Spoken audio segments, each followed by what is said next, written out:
Librarian people, you're welcome. You're welcome to a brand new day.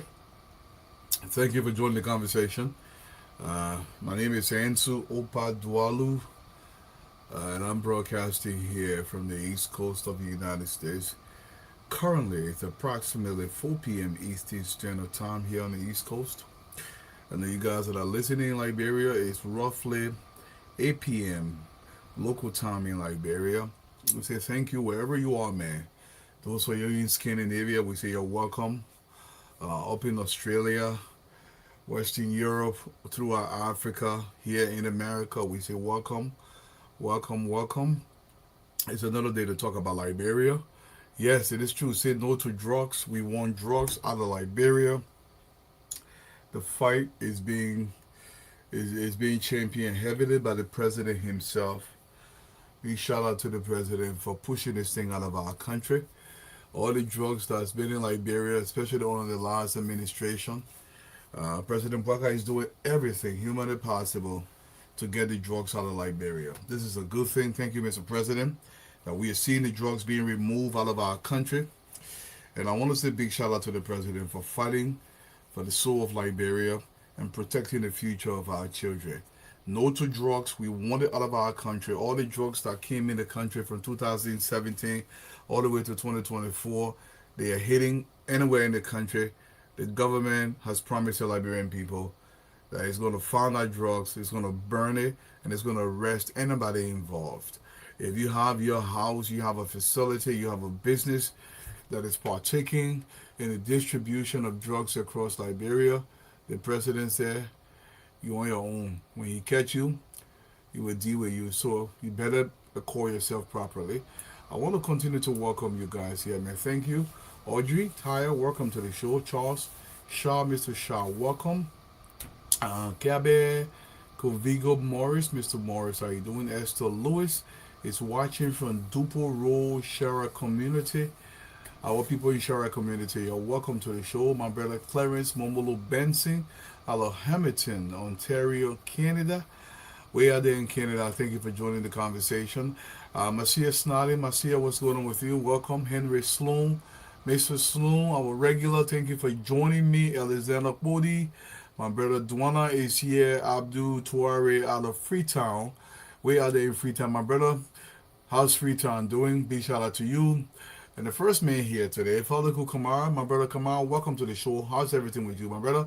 John Oberly, thank you for joining the conversation. Clara Ricks, Madam Ricks, welcome. Obi Daya, Muyanen, welcome to the show. How are you doing? Thomas Simwe, Charlotte, everybody, man. Welcome to the show. You kind of talk Liberia. Remember, say no to drugs. It doesn't help you. It hurts us more than it ever helps. So we have to kick drugs out of our country, and we are not going to get tired and continue to take the pulse of this country, because it is important that Liberian people know exactly what's happening to their country. They're listening to some Liberians in the streets of Monrovia, what they think about this administration and what they think about the previous administration. You're welcome. Good afternoon. Once again, I'm Comrade Salabi Musa Sharif, a student at the University of Liberia, currently doing education major and engineer at Mano. Yeah, firstly, I'm on contempt President Weah by coming back 2029. No legacy will make us to be happy for President Weah. Condemn? Yes, I condemn it because we can 6 years. 6 years, consecutive years, you not carry our country forward today. Now, some of us were traumatized. We say we'll not be spectator to our own economists. We're more spectator. Currently, are you participating in your economy? Yeah, our economists is boosting on President Bwaka. As you can see. What are some practical steps you want to show? You know that the economy is boosting. Yes. On President Bwaka, now, you go to the bureau or you go to the money changer, you see the rate, the finance or central bank, the rates have come down. The way first under President Weah, the rates increased. We were using to father 1,000, but now under President Bwaka, now father is 800 under President Bwaka. Okay. And I mean, you talk also about the economy. Is that the only part of the economy that has improved? What about commodity prices on the market? Yeah, the commodity price are normal. Now you can go and purchase silver as normal maximum price. Very easy. The price of the commodity was most. Gas now, as you can see, gas you can get gas for 600. So you believe we can now return to the president? Yes, of course, President, we will not return because if we come, we will see tons of the supporters believe in.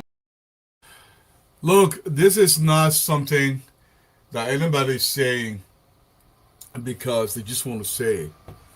The people, all the young people across the country, yes, about 95% of the country's population, they are asking this very simple question. What thing we are coming back to? What is this legacy to the country? Yes, I understand that 5% that they have a full-time job, they sit on social media, and they know the truth. But what they don't understand, they are bleeding their officials heavily. Every single day, another top official resigns from the CDC administration, and because they know they most of them say we wasn't just a failure. He was a danger to this country. Another CDC former Maryland Superintendent George Prowl resigns. Former Maryland County Senator resigned from the opposition Congress of Democratic Change, becoming the latest high-profile figure to part ways with the party amid strong recent departures. This thing is, it's going to be common across because people know they made a mistake and they're always going to put Liberia first. So most people are continuing to put Liberia first. Additionally, heads of regular political parties in the country, this is what they're saying about this administration. That shows you exactly what President Bouaka is doing. The chairpersons of two constituent parties of the former ruling coalition for democratic change say significant progress has been made in 2 years, 7 months of the UP-led administration. Both MPP chairperson George Morba and LPDP chairperson and Chairman Moses Cully praised the UP-led government for significant strides made so far compared to 6 years of the coalition government. Three parties in the coalition won the 2027 election that brought WIA to power. Which was the CDC, the MPP, and the LPDP. The MPP produced the vice president, etc. So all these political parties are recognizing.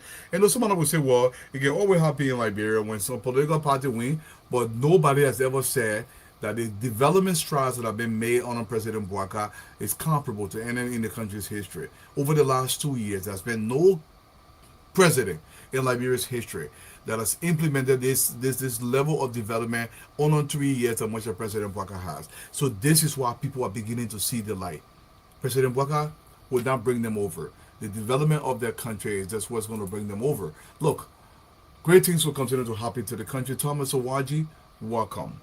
And more Liberians will come over because guess what? For 2027, 2028, there is nothing on the docket but massive development across the country. I can't wait till they put it out so you guys can see what we're talking about. When I first saw the listing, I was there, whoa. There will be development going on literally everywhere across the country. Everywhere there will be something going on. The country is moving forward and everybody knows this. Anybody who cares about Liberia will come on board and try to push this process so we can all quicken the pace towards development because the puppet is on to something. And we got to wrap our hands around this puppet. Alfred S. Foley, Mr. Foley, welcome to the show from Brewville, East Row, Kumbono Shop, District number 17. Welcome. And Wefa K. Francis, how are you doing? Marcus G. Ma is watching from Battery Factory in Morovia, as the Americans would say, Battery Factory in Morovia. Welcome to the show. Amelia Curtis, how are you doing? Yeah, Amelia, thank you very much. Emma Soare is watching from Elwyn, New Jersey. Thank you. Daniel Poka is from Maryland, USA. Bob Cash Peters, Eli Hulk. Everybody, man. You're welcome to the show. We will continue to talk Liberia. Look, the rules over by the Freeport. The government is continuing to expand that role. Let's watch a little bit, man. Let's see a little bit of home. For those of you who always love to see Liberia, I said, welcome, come here, and we'll show you Liberia. Good morning, good afternoon, good evening, wherever you're watching from, wherever you are. This video is proudly sponsored by the ClassReloaded. We are here along the Gabriel Toba Vatan to Freeport Road that was just, commenced by the government of Liberia. And the president of this country just broke ground for this place. And our being here today is partly sponsored by the ClassReloaded. Our followers in and around Liberia and the ones in the diaspora. So we are here kind of share this video. Yes, development is going on everywhere. They have broken ground for that corridor. The goal is to have that place entirely paved all the way over the next year or so. Most of that work is going to be done. Starting next year, there's a massive process that will happen with this towards the end of this year on the Rawa Fee Highway. According to them, they will try to quicken the pace and hopefully complete that place in 6 months. It is a big deal. But one thing I really want to celebrate the administration for today is about what they're about to do in Grand Cayman County and what President Bwaka is going to do across the country. Most of our historic buildings, a lot of renovations are going on with them. Let's see this great building out of Grand Cayman County in Robertsport that the president has decided to renovate, because this was some of our pride.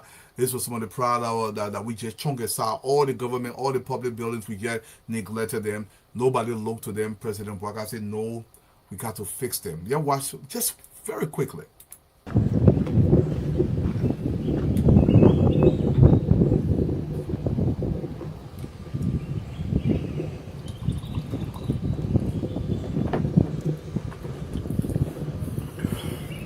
Okay. Folks, welcome back. Still in Robertsport, focus on Liberia of Maine and Sir Augustine Mayo Jr. Because we are at a very historical site that is named as the Turkmen Center of African Culture in Robertsport, Grand Cayman County. That is currently ongoing a massive renovation by the Liberian government. Yes, the Liberian government has insisted that it's going to renovate some of these buildings. Our pride, our dignity, we got to restore Liberia to a proper place. Mr. President, thank you for this. Thank you for looking to the mighty Robertsport and renovating some of these buildings to bring dignity back to the country. I want to say big shout out to Gono out of Nima County, the superintendent. That's Sani Kwede, yo, man. People, you look at Sani Kwede. Life is coming back to Liberia. Small, little. Gono, all the way over there. We thank you.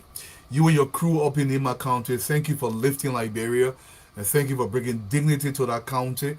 And I want to challenge every single superintendent across our country. You must lift the county capitals. And by extension, you must lift the entire county. Do projects across the county. Big shout out to Cole out there, man, in Nima County for letting us sign in Kwale. We love you for that. Anything that lifts Liberia, we will live that thing. Thank you so much, Cole, up there. My brother Dwana, thank you so much. How are Evelyn, Golakai? How are you doing? Othello, is it Weezy? 8364 is watching out of Canada. Tennant Cooper, the birthday girl. Stay old, stay strong, stay healthy. Let God always be with you today. Louis Yashi, how are you doing? Lloyd Chima, what's going on with you, man? My video has an echo. Please check. I will try to check that. I don't know if the video that I just played, but Samuel G. Salabasa, how are you doing? Let me check right now to see if I'm getting any echo from my end here. I have to be absolutely sure that I'm not getting an echo. If I am from my end here, echo from my end here. Let me just make sure that I'm not getting an echo. So my brother, I don't get some echo right now. Anybody else, if I'm getting an echo, please let me know. I just want to make sure I can erase that if it's happening. I have to look for it, but I think I'm good right now so far. You're welcome to the show, man. All you guys, wherever you're coming in from, welcome. Look, I will begin travel overseas. JMB son. They begin travel overseas. We miss JMB son. JMB son came back. The man want to go show some kind of project. So I say hello, the man say I travel. So now they begin how you doing? Say chi, I just travel or in the air. I travel. Hey JMB son. They begin travel. You think I lie? You watch it begin for yourself. Is there a metal eye? y'all see what y'all show y'all, make sure y'all like the video, y'all share the video. Y'all see how far they carry now. Can't see Sonny. Today the 5th of August, today Wednesday. Can't see Sonny. So they finish with the basement. That the basement here, that there were cars will be parking. They finish with the basement. They finish with the other floor. You see there, can't see it. They finish with the other floor. As you can see, they finish with. I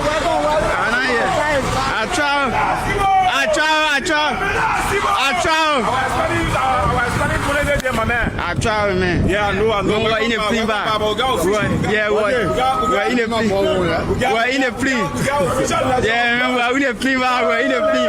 I try.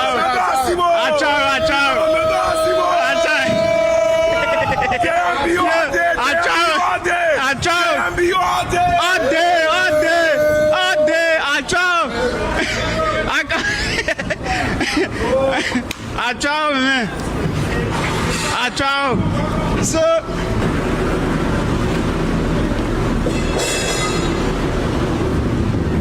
So they finish with this. We get you. Whoa.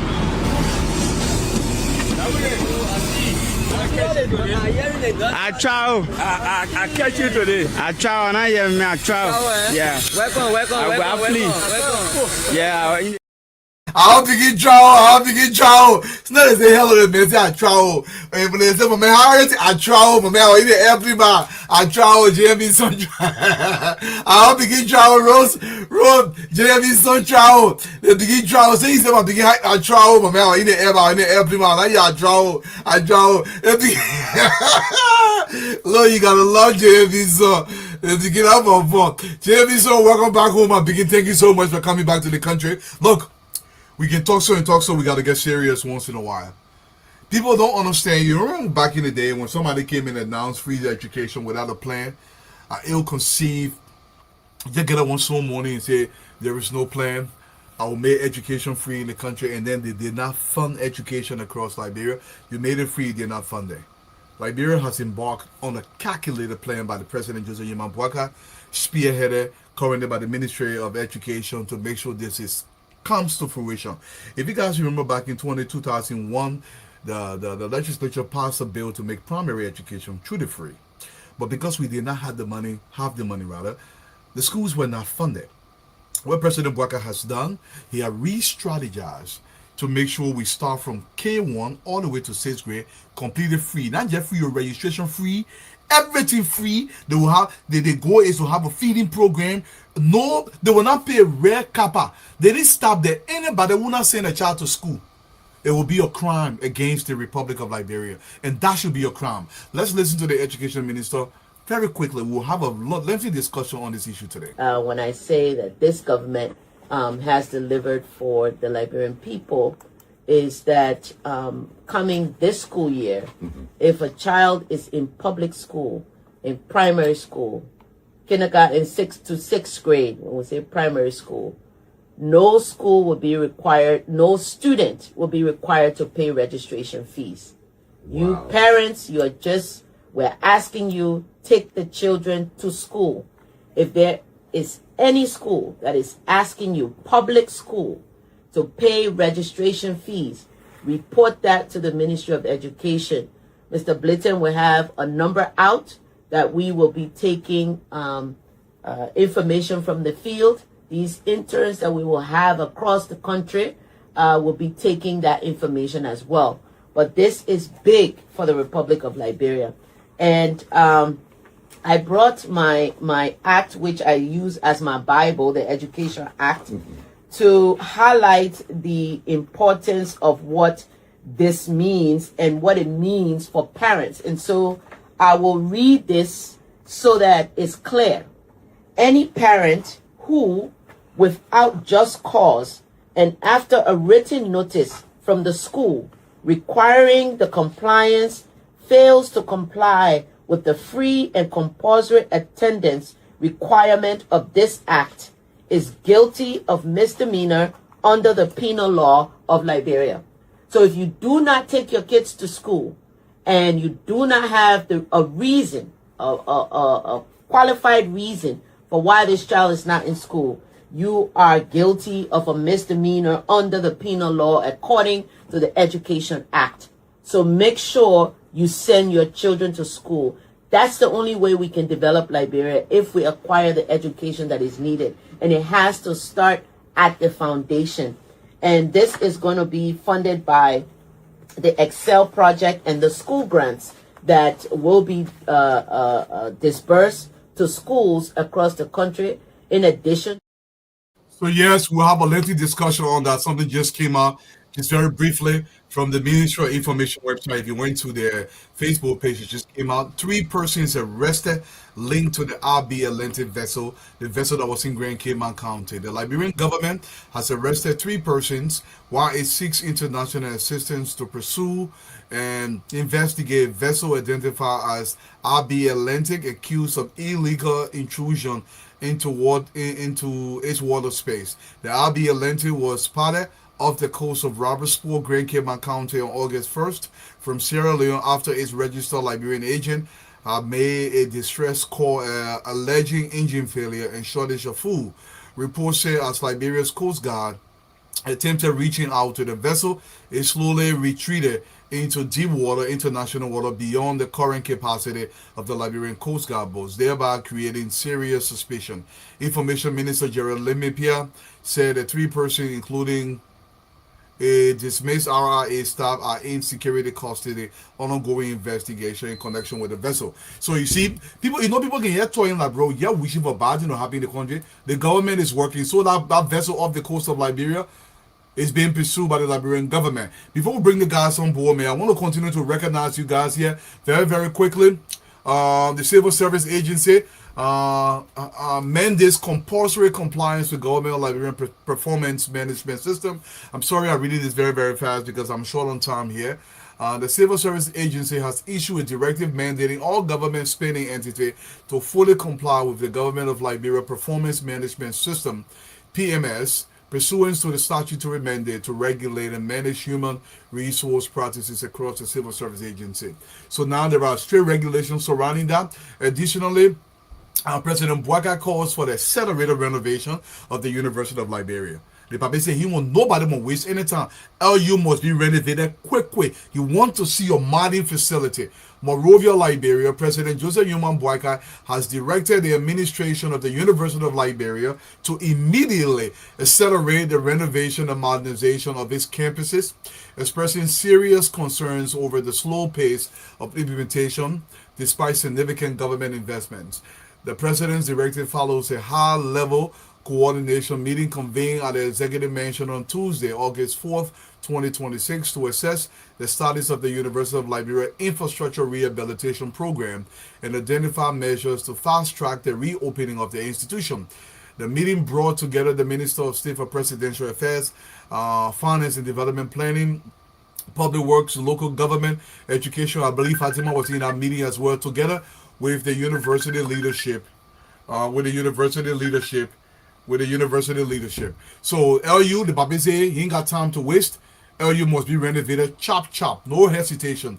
So the International African Development Bank said the Liberia economy is now becoming more stable, but the country needs approximately $2.83 billion every single year through 2030 to finance its developmental and achieve faster economic growth. Liberia is growing very fast. We need more money to expand the economy. The expectation, inflation has dropped from 8.2%. It's gone down to 6%. Everything is headed in the right direction under President Bouaga. The economy is growing massively. We need more money. And hopefully President Bouaga and his team will definitely get more money. This is a good thing for Liberia. My thing is, we pray job come to the country for our young people. And this thing here, Ministry of Commerce has released this listing. The Ministry of Commerce and Industry, in close consultation with the management of Liberia Petroleum Refinery Company, LPRC, has announced the price of heavy fuel oil has decreased by $7.01, and the price of A1 has been adjusted by 49 United States cents within the Commerce Ministry. So the process of things are continuing to go down, hence the issue of inflation. I want to say big shout out to the administrators of our system, man. A lot of good things from every single angle that's happening in the country. And we get so excited because Liberia going in front. Sophia Mason, Mala Johnson Mason, the girl from Bhutto, how are you doing? Famata and Gay, welcome. Gina Davis, Hi, Gina here. Alice Johnson, Gina today, he taught anything that made me laugh. I take in that phone. If I can reach you, you laugh. You know, I need you, man. I'll reach you. Helen, we said, welcome to the show. Mima Jones, Becca Mobile, everybody, man. You're welcome to the show. Welcome, welcome, welcome. Our new tourism facility. You enjoy your eyeball. We got another B1 in Cape Man. Hopefully, it will be opening soon. This one is in Painesville. Liberia is getting better. Don't let anybody lie to you.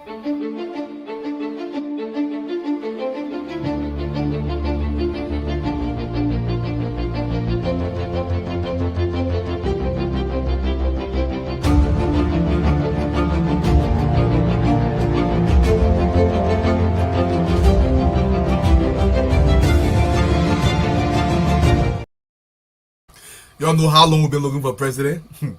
Liberian people, y'all know how long we've been looking for president? Y'all know how long we've been looking for president? And then God bless her. God say, you know wrong. I feel sorry for your small in-law, bro. I will give you the papi. And the papi doing literally every single thing we've ever prayed for.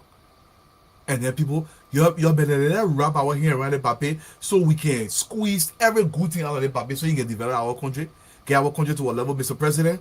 You got no idea what you mean to this country. You got 6 million people praying for you because we want you to do well. Because I know wholeheartedly, if President Walker does well, Liberia will be good.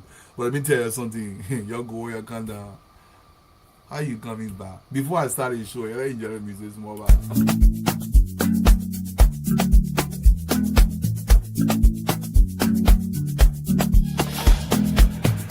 How you coming back? How you coming back? How you coming back? Where's the roads are complete? When the drug dealers know they taste their defeat. When our children have hope, not trapped by dope. When tomorrow is bright and they know they can cope. How you coming back?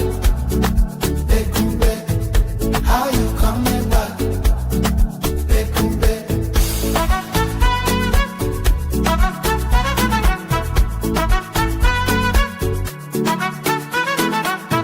How you coming back when the nation can heal?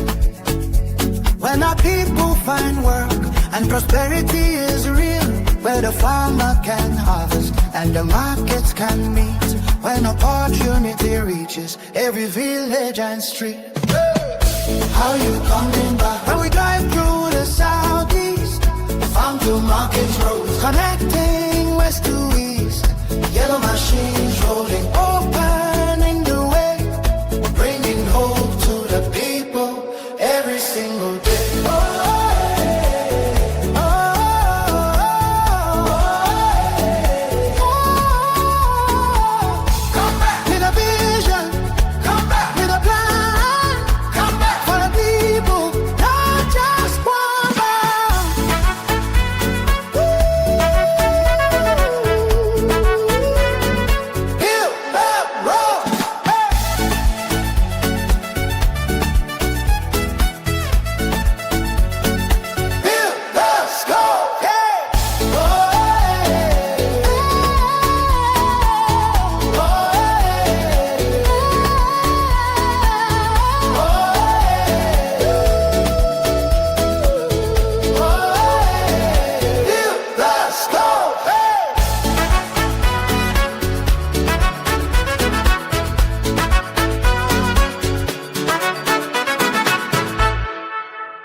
Every single mosque in Liberia praying for this president.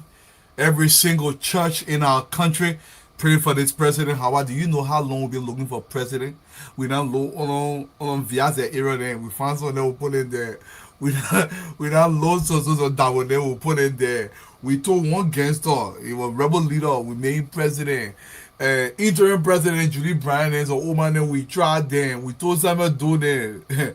I mean, all kind of men we not tried. Then God said, no wrong. Yeah, you're not suffer. My beginning, you can't say that. I will give you a job, baga. The papi here, papi. You know, he said, no, The Papa laid us, we carry him. And God is so gracious to this country. And he gave us a minimum of 12 years with this Papa. Before you retire, we'll hold the Papa for the Papa will baking you. Carry for 6 more years. We hold your foot. Carry our country in front, because the level of the presidency is an awesome responsibility that cannot be bequeathed to vainglorious individuals who don't understand nothing but Sakomorianism. Bukaization and Zogorization of our society. We're not going there again. I mean, open talking. The person when the winner will give you 25. I said, oh, we think for the like, for the one. We yeah.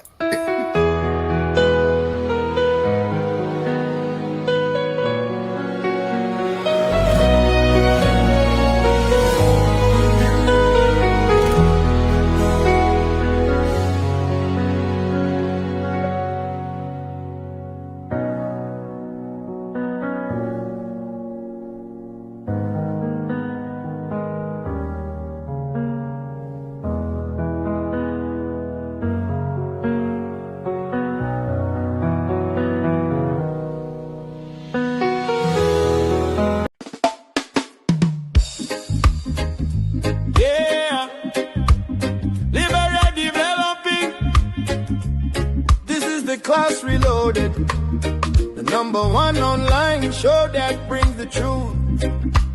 Showcasing JNB and JKK progress all across the country.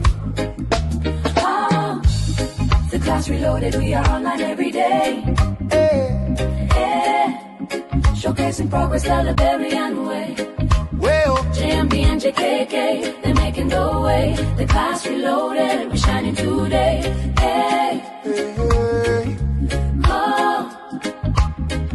From Monrovia City to the other counties, development talk shake the country. We talk the truth, we don't lie. The rescue mission making people smile. Roads getting better, schools better, electricity stable, no more hoping. We see the change, we see the light. Unity Party doing things right. Who talk the facts? The Class Reloaded. Who bring the vibe? The Class Reloaded. Support development. The Class Reloaded. Who better arise again? Oh yes we can. Who talk the facts? The Class Reloaded. Who bring the vibe? The Class Reloaded. Support development. The Class Reloaded. Who better arise again? Oh yes we can. The Class Reloaded, we are online every day. Every day. Showcasing progress the Liberian way. Well, JMB and JKK, they're making the way. The Class Reloaded, we shining today.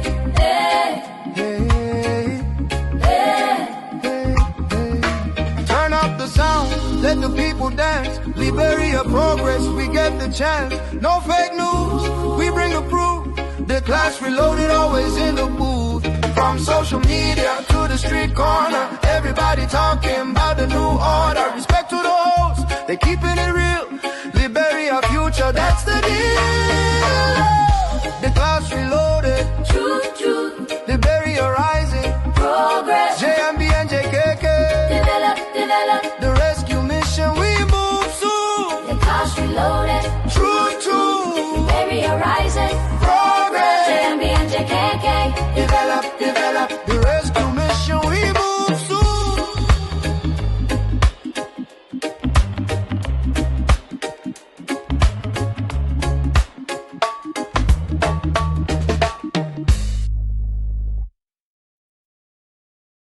All people, you're hello. You know, that song they used to sing in Liberia, and they still sing it. I remember on Ellen Johnson, King, that small play with Pa. When we made our president, that small play with Pa. Then we don't pray. God I will bless you with it, Papa. And he has come to power. All joke aside, this is very serious. He has come to power, and he is taking Vanjiman to new heights. You look at Robert Sport today, you see the transformation going on. You go into Zwedru, you can feel it, you can smell it. You go into Sonic Willie, it is being felt in Fishtown as well. You go into Barclayville, you go into Mount Beloved, Buchanan, it's being felt across the country. You look into Mozzarella County, that is leadership.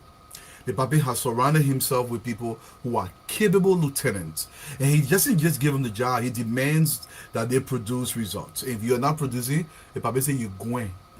Yeah, I can't speak English. You going. You're not producing. You going because here's the problem. We don't have time. Our children from kindergarten to sixth grade will be truly free from registration to everything associated. If you don't carry a child to school, President Baga say it is a misdemeanor crime. You can be arrested for it. Because we can't create dumb people. We got to go in front for the next generation. We've gotten the president. This political bickering, those small infighting, we believe this is politics. This is beyond politics because the reason why we bring a man to power, we bring a woman to power, is for that person to produce, for the society to be transformed. And if you're seeing the transformation of your society, you are bound by patriotic duty to surround that progression that is being manifested in your society. So I'm going to call on every single Liberian across the globe. And I'm going to say big shout out to my fellow citizens that are seeing this. And all of them are trooping over, say, let's wrap our hands around this pape because the pape means well for Fishtown. The pape means well for Sesto. It means well for Nima County. It means well for King George. It means well for our country. And we want more of this. And I'm not kidding. If this pape, if God is so gracious to us and give the pape good health, longevity, so he can take this country for 12 years, I have no doubt the next person that will come after the pape, he will be bound by the people to produce at even higher levels. And this is what we want, that what we get, we are not going small, more lippe, and just try people at the highest level. Do you know what it means to be deputy minister? I get one. I get to know from our call, you get answer. But tomorrow, welcome to the show. Mo, how you doing, my brother? How's everything? What do you have to Yeah. So let me tell you, plenty hurting my hair. I've just been smiling. Today I was driving a bucket full of pride. First of all, let me say hi to our students, our beloved students, our viewers across the globe. Hey, Mapusiga, yes. How Evelyn Golakai, Benu Johnson, Carolyn Cole, Emmanueline, Yukon J, there. My people, all of you. Julie, all of you, I just say hello to all of you. Thank you for coming to the show. We got a lot of good things to talk about. So Baka were on fire yesterday and today. First of all, they're having a health fest. They're talking about, I told you, for the last 3 months, no baby died in any hospital in Liberia. 3 months. No baby was born that did not see the next day. No. Our baby then at work, they live for the last 3 months. That's progress, major progress. Because we get medicine in the hospital, JFK, go there today, everybody there. Everybody going there because the doctors are there, the medicines are there. Yes, so that's something to be proud of. All of our CHO, county health officers in the county, they all there was superintendent, everybody falling down there, Kuyaka, for them to do the Liberian job. And you know what? The people are loving to do the job for the Liberian people. And of course, our first lady, tomorrow's her birthday. Happy birthday in advance, Madam First Lady. Guess what? She champions women and children issues. So she's very instrumental. As a matter of fact, she was the guest speaker yesterday at the program, but she couldn't make it there. But I'm telling you, because my VAR people say the 1 year they team VAR also do I beg you. Go ahead, Mama. Talk to all people. Let me tell you what the one that me and Len when get child go to school. Because let me tell you, before back in the days, Madingo VAR Muslim girls were not allowed to go to school. But to do it today, a daughter of this sort, Dr. Jaso Jala. Yeah. You ever her? You ever her say? Today she pronounced on ELBC radio. She said, and I quote, children will not pay registration fee in any government school. No registration fee. And when they catch any government school asking for registration fee for children to enter, I be an hour away, she will catch you, they will lock you up. You're not talking about that the thing they lacking the profile. They're not taking the people not joking with the education. And any child during the working school hours, just so you might tie school, you go to the school. Your Maya, the boy, the B-horse. So Dr. Jaso Jala, I say everything to Dwalu, that will play for you to hear it. You can see the batting. Joseph Boakai say he walk on dirt roads to go to school. That's right. 10 to kuyaka. None of y'all will walk on dirt road. Joseph Boakai Amen. say he used to eat one meal. Now he used to eat breakfast. He used to eat lunch in the day that was 8. Then he go to bed with water. He say that why he stunted and typhoid. You see how Jojo then pre and tore. Dream milk. He said, "Dream milk." He said the general, no child will go to bed hungry. So Amen. now the money your man need to take to go register your Joseph Boakai said they will not do it. And today, the last thing I heard in my head, I saw Senator Zoe Emmanuel Penu. He came to my job today and he said, Fatima, Grand Jide is working because Joseph Boakai is working, because local government is working. Hey, my people, he said, let me explain to you. He said, today, the people want me to lock my mouth. The TNC that happening in my country, I'm not talking. He said, I'm not here to serve nobody. People, God first, and the people of Nigeria. And this president, to his hard work and dedication to the country, the thing grandchildren now see, I never see it before. So, I got plenty of happiness today. My sister Jaso Jalamo put education on the map again. That Jaso Jalamo do it again. Moita for way na mejena kwema. Yes. That eo. And Fatima, I want children and setting between car. Let me The tell you president how must people are stop. big because they want to put the children Talk to our people. Talk to our people. Dr. Jaso Jala, Musumu be pokwe job high school pokwe job bo melo. Alo me na kwesuna la wo ba we wo ve mo enu. Alo tama be lo ka akeko me lo. Alo me na me afowo ye. Ke am little na teta na school. Ke mo ni wona po lo no e atapo so no no. Alo registration fee lo no wo be ya. Ke mo we task ya na we ja fe be e wo ma la wa nu ye we am mo mo afo we wo lo ko lo ke o. Na le Fatima ta afo ke mo ye ke Dr. Jaso Jala. Alo mo ma ja fe mbe. Amu momo ina sona ja with momo ja fe ko ya. Ima mo be secret ko be nu. Mo be tana ke npa mo to kwae. Momo itu sa ja fe ko akwa nkewe me afo Dr. Jaso Jala ye. Me ma lo fani aba me nu. Amu ngebe government school ya nu alono government ka ke na nu. Momo ma ja fe mbe kan wo kan registration ko yo Dr. Jaso Jala amu gwale nu. Wanu mu a marketing ko menu no dia we to mu ba no be mu tana no bo we be ma aka and ake mu follow ke we alo te mu ba na le no be school anu be ka ke na momo ya le bi ya so ke mo e marketing ka to be na Naija we ke mba menu ani e ke na awalo zimu ma wo mo ve mo no lo ndo pepe to ta ke mba do ano kan be ku e pele debt amu pa ke na no be mo no kin man jiga no wa be anu kin do kom imalaw ikone wo ko be na ma ke mu Dr. Jaso Jala man itoke anita ya ke ba menulo so that over people Dr. Jaso Jala say I'm announce to you it was on public radio no child will be selling on the street during school hours abe mana she not agree abe launa no parent must go to any governmental school and say they're going to pay for registration fee. No registration fee. No school fee, no registration, no fee, no uniform fee, none of that fee. Dalao, Dr. Jaso Jala say, tell a child, carry the child to school. Because if the child not go to school, she said they will arrest you. They're coming for the man, carry them. They're coming for the part. They're advising you that community information. Now for where you very now for where you boy up. Wala lebe nu ani ta ni poka.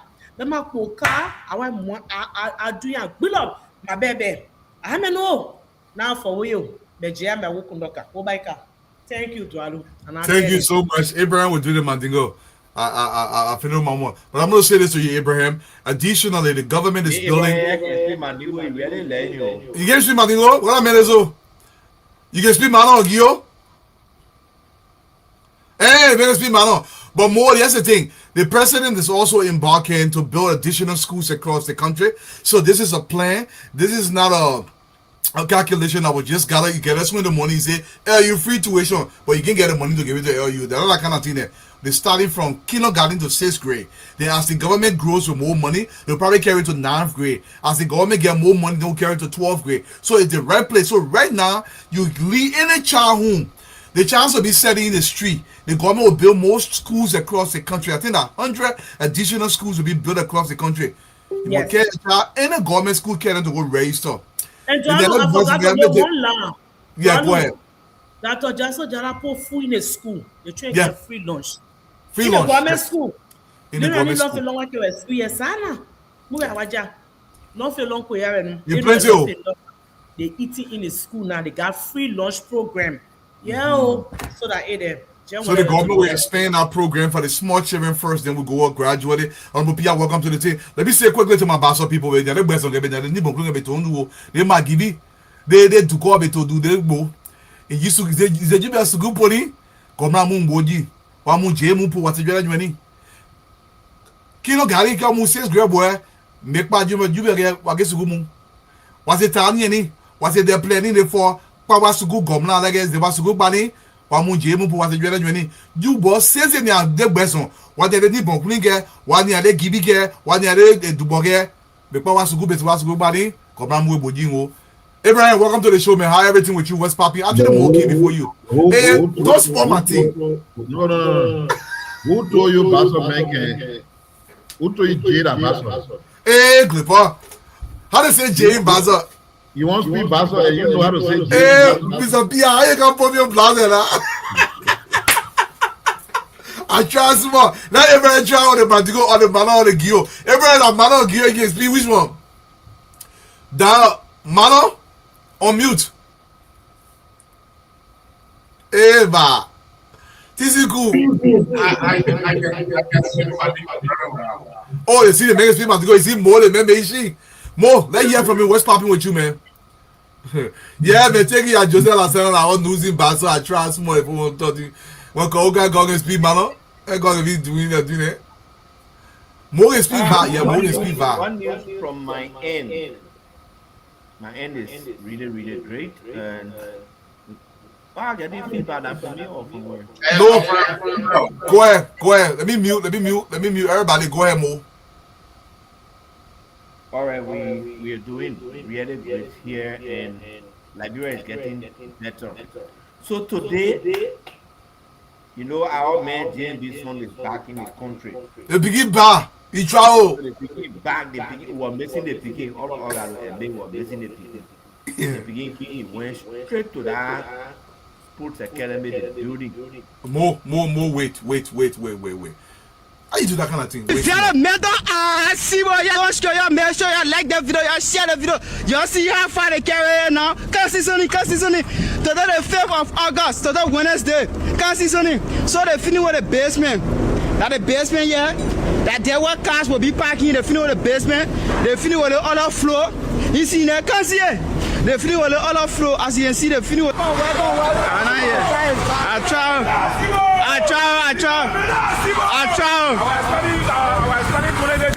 I try, man. Yeah, I know. We're in a plea back.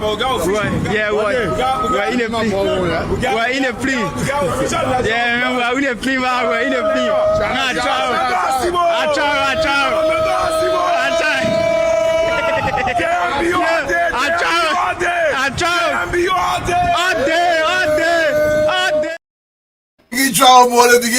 Begin trial more. What is your all of them? The man is speaking to himself. The man are care. All the men who are travel. The man raise king. But you know, so what I'm not in they say are forcing. The four men were there. I hear myself. You are more. You alright? Okay. You're not alright. You Dualu, that you. That everybody including you. Hello? The problem from Dualu. So I saw the video today. I was so excited. So I'm in a chat room. You know, I'm in more than 100 chat rooms. So somebody said, yeah. The other young man who play football say he was too old to build academy for the kids. I saw that person stop and stood it straight. I ran to Facebook and say, y'all not man say he was too old to build academy for kids. Our papi say the kids need to enjoy building the academy. And look, Dwalu, a leader is a leader. That one it caught my heart today, by way. Because this old man, our men can say, oh, our man can be going to FIFA thing there. He can be going to the World Cup, and his son playing in the World Cup for America. Your own, you not know nothing. Your own president's son, he in the club, he's sinking, and blah blah blah blah blah. Your men now will go play World Cup, will go win the World Cup, will play all the football. Pim in a bay for children to even kick lamb on. Pim in a bay. Our papa will not know nothing about football. He said the children are to my heart. Oh, that thing sweet me today. I just happy. All that thing you're talking, blah blah blah. And by the way, it sweet me. So the way to do. But let me announce one thing. The big thing that coming for water and see what I want that Minister Pia will announce it when it happens. I'll just point your hat. I'm not talking Minister Pia will be the one to be that announcement. But we are finally during the testing for the first 10 kilometers of the 48-inch pipe. That's the reason we're not getting water. This time it's not about rupture. We are testing the system. We are connecting all the loopholes. That's why you're not getting water. We posted some today and it's so beautiful from White Plains to Johnsonville and everything. And we want to say thanks to the contractor, thanks to everyone who have been contributing to that project. It has been a very, very long and hectic project. We want to say thank you. And let me just make a quick announcement. Radio Bhutan, you are relaying the show. I've tried to get in touch with your manager or the person who is responsible to add you to our chat room. I can't get you, so please drop your number in the comment section so I can get it. Thank you. And thanks so much, Radio Bhutan and T2 Radio, for continuously relaying the show. Thank you so much, Mo. Just as a reminder, before we go to Brother Abraham and Minister Pia, let's listen. The man will say he too big for academy. Most of our people here in Liberia can respect people. Are you thinking about establishing an academy here? Why do I pass that stage already? I passed that stage. I made all Maybe to live like I said. Give me chance. I made like. And say he passed that stage for academy. Can you imagine? Abraham, your take. Welcome to the show, my brother. On mute. No, let me say this. No, let me say good evening to all the panelists and including our viewers and our followers. Thank you for sharing the show.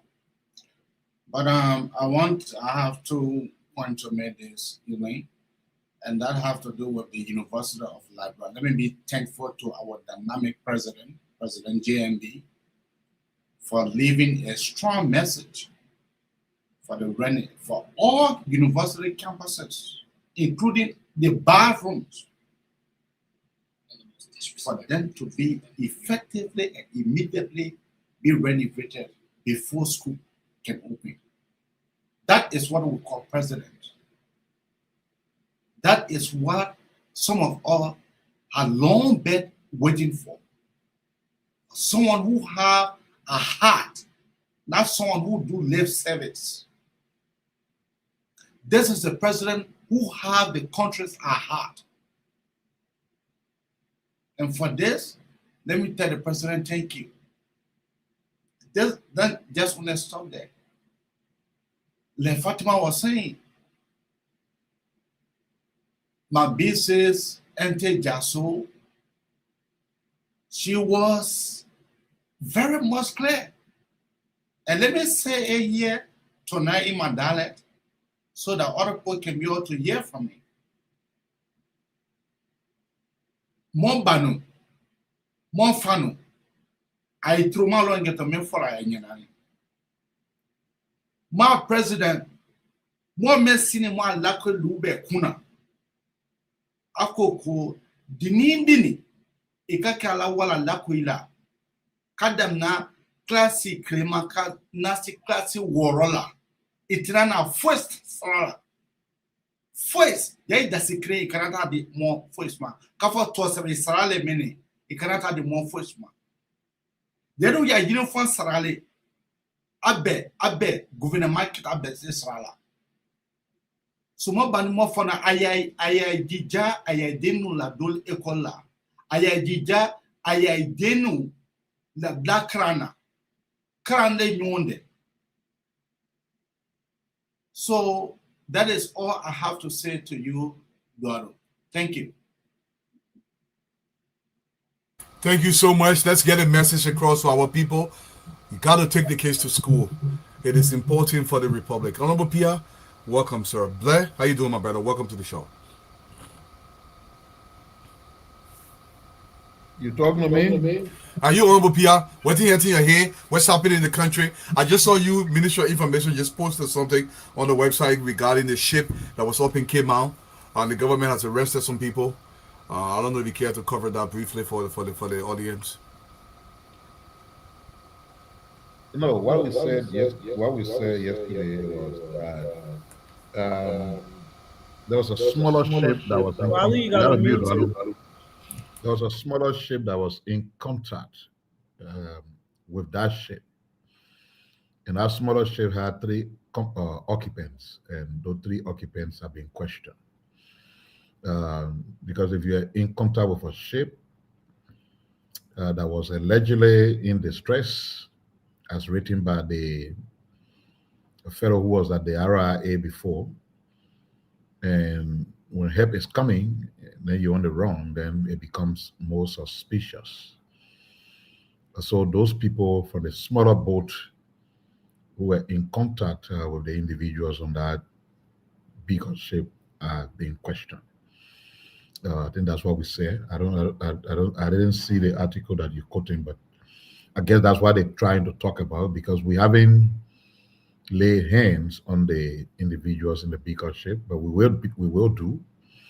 We sought regional help, and as I said, from all indications, the help came through. They've been pursued, they'll be apprehended and brought back to Liberian shores so that we know exactly where they came from, what's in the ship, why were they on Sierra Leonean territorial waters for a while before eventually crossing onto our side, which prompted our pursuit of them. So we're waiting for all of those. That's what it is. But you see, that question you can ask all the time, I don't think you're correct. The way things are happening, get the mute, the way things are happening in this country. Why would you? Yeah, your system, but just be managing when we're talking, you mute until maybe another time you set it up. How can we be having headache when we're running an administration in a country so progressively? How do I do? You just played something and I was looking at it, shaking my head. So people got level in bringing to the people the things that benefit them. Barcelona, the club that I love, they got La Masia is their own sport academy. That's why you see a lot of very young kids always on back at team. They take them from that academy.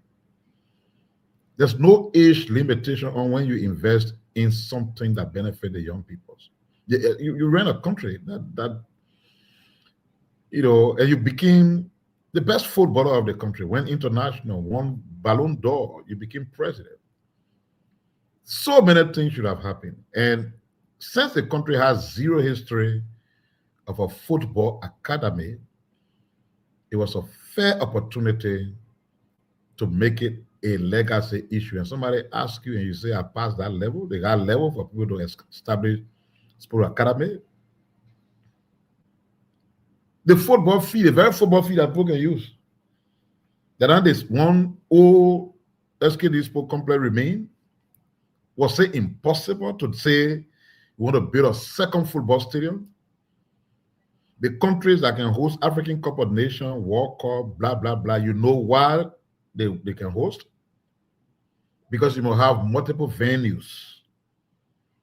If you had a footballing president who left office with maybe 10 additional FIFA stand-up football stadium, you know what kind of legacy that would have made? Those small football fields you're creating around putting artificial top on it in West Point, in Bannerville, nobody got time for that thing. Nobody plays your international football on it. It's a community thing. You could have built 4, 5 new stadiums, or even one. Let me not put money on the man saying you already were not interested. Build one to add to the SKD Sports Complex. 0. Ask you about Sports Academy, 0. An old man who never knows what it is to play football, only a fan of football, is giving the country its first football academy. And the footballing president said, he passed that level, he passed that stage. So we're in a good time. In other words, what I was trying to say, if you see everything that's happening around you, Dualu, maybe your question should be, what's on your mind? Because nothing here to hear anybody. And you wake up in the morning, you feel good, especially when you're part of the enrichment that is governing the country, you feel good. Your age, you're not here. The time plenty things happen, your ego here, you fall down, you feeling, then they say, yeah, well, so you're gone. -1. We need all our soldiers. Keep the focus, celebrate the progress, because it's just clear. And people who worked with them. I was listening to my friend Moses Colley. I had an experience with Moses Colley after we left office 2018. I think I called him for something because we've known each other before he crossed over to the other people. I called him for something. And when he picked up the phone, the way he asked the question, then first of all, he picked the phone and acted like he didn't even know who was calling. And then I said, I'm Gerald Lima. He said, oh, I know. What can I do for you? You would say, oh, my brother, what's up? What's going on? I hope all is well, but what can I do for you? Then I chose not to say a word again, and I hang up. I listened to him talking, and that no system. There was no system. Now he sees real governance. It's good. It's very good. In fact, these are the people who should hammer the fact that things are different. If Dwalu says it, but Dwalu running a show that is pro-government.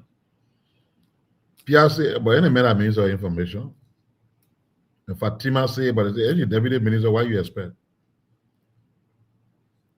But people who help to make him, because my friend Moses was part of the process in 2017 when he got elected. And Moses remained in the government. I think he was initially the first minister of labor. Then he went to the airport, where Stephen Johnson then working. Somehow he was engaged with the administration throughout. This man said there was no serious governance. In fact, he said the president was placed in a cage. Those were his words. And Clarence Johnson was shouting, saying, you say what you say? Yeah, president placed in a cage. Because the people who wanted to have their will were afraid that other people having access to him is a problem. Go to the mansion. I, as the Minister of Information, I walk to the mansion at Will and Steve will not tell me, say, go sit down, order to wait. Unhindered access to the president. Because what is there to be afraid of? Those days, we are told, even if a minister went to the mansion and they put you in our waiting room, sometimes you're there for 5, 6 hours. One of my friends was telling me about an experience they saw with Buffer Chima when he was speaker. He went and my friend Magepo in the waiting room for 6 hours. You heard the experience from Nancy Doe, former first lady. You will see your president. They put you in a place for 7, 8 hours. That's what happens when you try to place somebody in a cage. If Dwalu goes to discuss something that is associated with his work in his office, it should not be restricted or prevented. If the Minister of Labor has labor-related issue you want to discuss with the president, he should have access to the president. And that's exactly what is happening now. And that's the reason why you're seeing progress. The president has foundational working knowledge of everything that's happening in every sector because he's holding these officials accountable. He's having conversation with them. He's giving them access to him. I think that's what my friend Moses was trying to call real governance. He said, I see real governance. And he made acknowledgement that he believed the individuals that the president placed in the different portfolios are doing excellently well and doing their work. They understand what it means to run a country. That's what he was saying. This is a real-time opportunity. I'm not sure how the country could see this again if it was something else. And I'm saying that in reference to people who say they're coming back. And even if the devil was to come to enter everybody's heart and that was to happen, that would probably be the demise of the substantive nature of the republic. But basically, we know it's a dream. Because everybody can go. Even you, Dwalu, now where you can just have beyond the ballot 2029. It mean that anything happening. Because our people, we know them. A lot of people don't understand the Liberian people. They talk about them anyhow. No, these people know what they want. They know good from evil. Today, I went to town and I parked my car right by Makoni. And I decided to walk around a little bit, Randolph Street and other places.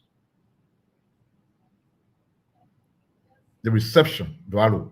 You park on the side, yeah, a group of young comrades. Mr. Minister. And you got to bend or go with them, chat them. And you hear the young guys and start saying, yeah, but Chief, you're doing well. You not even take the step, another group calling you. They will end with saying, you do well. I saw 2 ladies sitting down. They were selling the drinks. So I went there and I asked the other lady, the whole market you're making, how much, what does it work? That they want you to feed your children from here, feed your family, you see your husband, everything. So she lied that means to feed husband, my husband's there working. I said, oh, okay. But whatever money you're making there, what I can do for you? You know, and I had a next conversation with them, and then later on, the 2 of them, I got ready to leave. I said, okay, you, they want on your business. You are the other one. And I turned my back, and the other one called me and said, Chief, hello, but who are you? I turned around, I went back and said, I'm the Minister of Information. She woke up from her market and embraced me. I walked a few steps down, there was a guy who is a street preacher. Said, evangelist or something, you are preaching. And you're preaching like eye close, so I went and knocking on the shoulder. I said, man, your eye close, and you preaching. How you know they put in you preaching to? And he started laughing, hawking, asking some questions. Then, but for him, I think he knew me, so I asked him, you know, he said he knew that if I said, yeah, you were in the government. I said, where? He couldn't say where, but at least he knew I was in the government. Eventually, I said, okay, I'm the Minister of Information. He said, yes, that I knew it. I said, okay, you've been preaching whole day today. Any offering? He said, no offering here. I said, okay, yeah, offering here. But I'm just saying these things to say we, all of us in government, we need to do these things often. Let's not reach out to people only when it's election time and we need them. Sometimes, let's not be too comfortable with the office space. Just walk, park the car and just walk. Walk on Randolph Street. Walk on down Carey Street. Walk down Benson Street. You will be amazed at the number of persons, once recognized, that will be calling you. And the conversation will always end with, you guys are doing great. Let's attach ourselves more to the people. Let's not wait for election time. Let's reach out to them. Let them feel us. In addition to the progress we're making, whether it's in road work, in energy, in everything we're doing. Every time I pass by the overhead bridge, I went to the CSA today for a program they were having where they invited me to speak. Every time I pass by the overhead bridge, I'm amazed with the speed that that project is taking. It's raining. We all been complaining about rainy season. It's raining. Considerable speed. I was driving to town, and the guys who doing the stop to across, give a talk to St. Paul. To Freeport. That middle portion where the men laying quota, the quota is solid. Ravi, solid. I can show you. The road has not gotten so wide. That movement is so easy. So much is happening. In other words, I'm trying to say, our head not hitting. Don't ask what hitting our head. Just say what on our own man, because anybody who get hitting here, they gonna progress. And we gotta say this, I'm gonna bring that up. And I just walking about, I'm here for long, as you know. But sometimes I'll pass by to give you the support because, quite frankly, you, Dwalo in particular, you're doing great. And we all got to keep doing great. I don't know what happened to my lawyer the few days. It's almost a week. He said you were not coming Friday, and then Monday you're going to be traveling back. Today's Wednesday. I don't see the great council of mine yet. I hope all is well with him, and he gets to be back here soon. The class reloaded made news during the elections. We can make more news now. We all just got to recommit ourselves. Irrespective of the offices we aim and the comfort of those offices, let's keep making time. Because what we do here, the Liberian people deserve it. They want information, especially in this era where there are some people who say we are purposefully going to not say anything positive that happened in the country. We continue to create the impression that the walls of Jericho are falling. We continue to create the impression that nothing is happening. As head of institution, just yesterday, I saw the dummy, before the Ministry of Finance pay your salary, they send the dummy every month. Because they want to make sure that when they pay salary, nothing that's not supposed to be a payroll is there. Or maybe they can make a mistake in the system and somebody's name is left off. So they always send a dummy. When they send a dummy and you reply, they're ready to pay you right away. So if you see what day today is, long before the 15th, because we've cleared it, our people's salary will be it's just like magic. I remember when we won the election, one of the things that Amara said, he was on one of the shows that everything was so bad that if care was not taken, maybe for months, government would not be able to pay salary. He said that. He's a former finance minister. We have not had an issue where government is not able to pay salary. They're not just paying it. Sometimes by the 10th, some people already paid. We're going to the independence celebration, back to back, June, July, bap, bap. I joke. When just 6 years ago, people were being owed for 4 months, 5 months, then when they were to pay 3 of their 5 months, then they issue press statement or have press conference. It's not magic. It's a clear understanding of governance. It's because you place square pegs in square holes. You're not putting round pegs in square holes. That's where the problem can be. My initial comment, Walu. Thank you. Thank you, Minister Pia. Patrick, welcome to the show, my brother Blair. Welcome to the show. Before we even go to you guys, promises were made, and sometimes this is important to remind people before going to the topic. Let's listen to this promise that was made by both current presidents, Jose Imam Bwakai, and our previous man. In the first 100 days, no car will get stuck on a major road in this country. I hope if I'm elected as a president, all of the areas of sports, because these people are flag bearers, we're going to promote sports in our country. It's a good image. Sports brought about peace and stability into this country. I will layer decide whether he kept that promise. Blair, welcome to the show, my brother. Thanks. Good evening to everyone. And our audience, good evening. I've been missing for 2 days, and it was necessary to have some rest, but it's glad to be back. And like you say, what is hurting my head? Basically, I think the country is on the right footing, so I don't think my head should be really hurting. But what we will look at is what is giving me more courage to be on this platform and to do what we're doing on our own platform.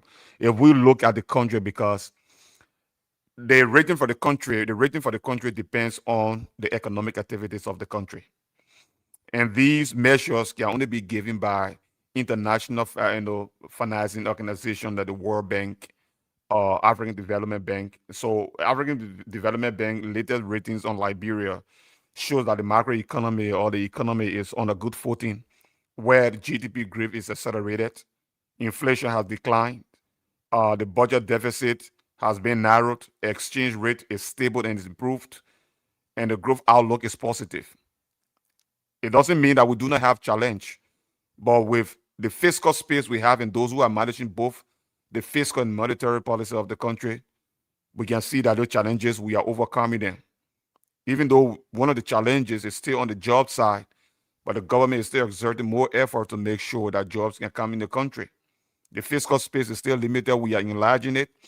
And that is why you see our reserve from 100 million is urging towards the billion. Because those who came there and left, they left under the 100. They cannot tell me that all of the 6 years they were in the country, they were not able to augment our reserve. What were they doing with it is a question that, at the relevant time, those who are going to court will be able to answer that question. We still have external risk factor, but I'm sure by and large, as times go by, we are just urging 3 years into this administration. And so the Liberian people can see the amount of efforts that have been made from the economic standpoint. We have about 304 agricultural machines for mechanized farming coming in the country to be able to facilitate our mothers, our brothers and sisters in the hinterland that are doing the manual farming to be able to help them improve the agriculture sector. Like Minister Pia said, and Amara Corner admitted on the OKFM that government is meeting up with its obligation debts, internal debts of vendors that are supplying government. There is no noise in the country that government is not paying. It is a good thing that civil servants are not crying that their salaries are not, and regular is not, is on time. So these are things that encourage us to do what we are doing. But most importantly, just lastly, Minister Pia struck a very important point about those who are in government. You have to make yourself accessible to the people. Liberia have become a place where you will not think that, where you sit and think that when the time comes, you go to the people in a flashy manner and you think you want to give them 1 or 2 cents, they will hold it. They have gotten to understand that people go to them when they need them. There is the time to be able to reach out to people. Sometimes these people, they just want somebody to talk to them as government officials. Sometimes it's not about the money that is in your pocket. Sometimes you surprise them, the Minister Pia did. And I think the older generation, the older generation in this government, they are much more accessible, I think, to the ordinary people than the younger people in the government. And I think the younger people, they have to live for the comfort of their offices. There are some young men in the government that are very accessible. The Moali, like Patrick, like the Colina Square. Some of the young people. But there are some young people who were really accessible when they were in opposition. They used to go to the attire shop. They used to sit and play checker. They used to sit and play Ludo. Today, some of them are ministers, some of them are managing directors. You don't even see them. They're rocking in the dark windshields. When they enter that fence, it's the only time the people in that house can see them. So, they need to come out because everything they do, it reflects on this government. And at the end of the day, the huge load will sit on this government back like a hunchback. 2029, to lift it is going to require a hard load of work. Though both us to remove it to work to go towards the people. So they need to get up, as Minister Pia to them. They need to wake up. Thank you so much, Cole. Welcome, Honorable Dambe. Welcome to the show, Patrick. The boys in your court What's going on with you? So let me begin by saying that today the president of the country received an avalanche of letters of credence from countries around the world, which is a demonstration of confidence in good friendship and bilateral engagements from country to country. It's very huge. We did not see the increase in bilateral relationships during the last 6 years, and we are pleased that this is happening. The next thing I want to talk about is what happened in Maryland County. The former superintendent of Maryland County on the ticket of the Congress for Democratic Change today resigned. And in his resignation letter, he said one thing. He said, I will tell the public why I'm resigning. I will tell the public why I'm resigning. That's a huge statement. But the key thing here is it comes on the heels of the resignation of the Grand Judea County Party CDC chairperson. The party is fast collapsing. You remember just recently, the young man visited me today at my office, as a matter of fact. Recently, the mayor on air talking. So you see, we're fishing too. We're fishing. The next thing I want to talk about is this whole drug issue. Today, something very interesting happened. Over the last 6 years, not a single fly was arrested and detained or had to account for his or her involvement in illicit drugs coming into the country. But today, something happened. When she was arrested, Quita Dolo, everybody say, some of the detractors say, oh, they finished releasing the girl. She not even in prison because she rich, so she not in prison. She finished bribing everybody. No. Justice can be slow sometimes.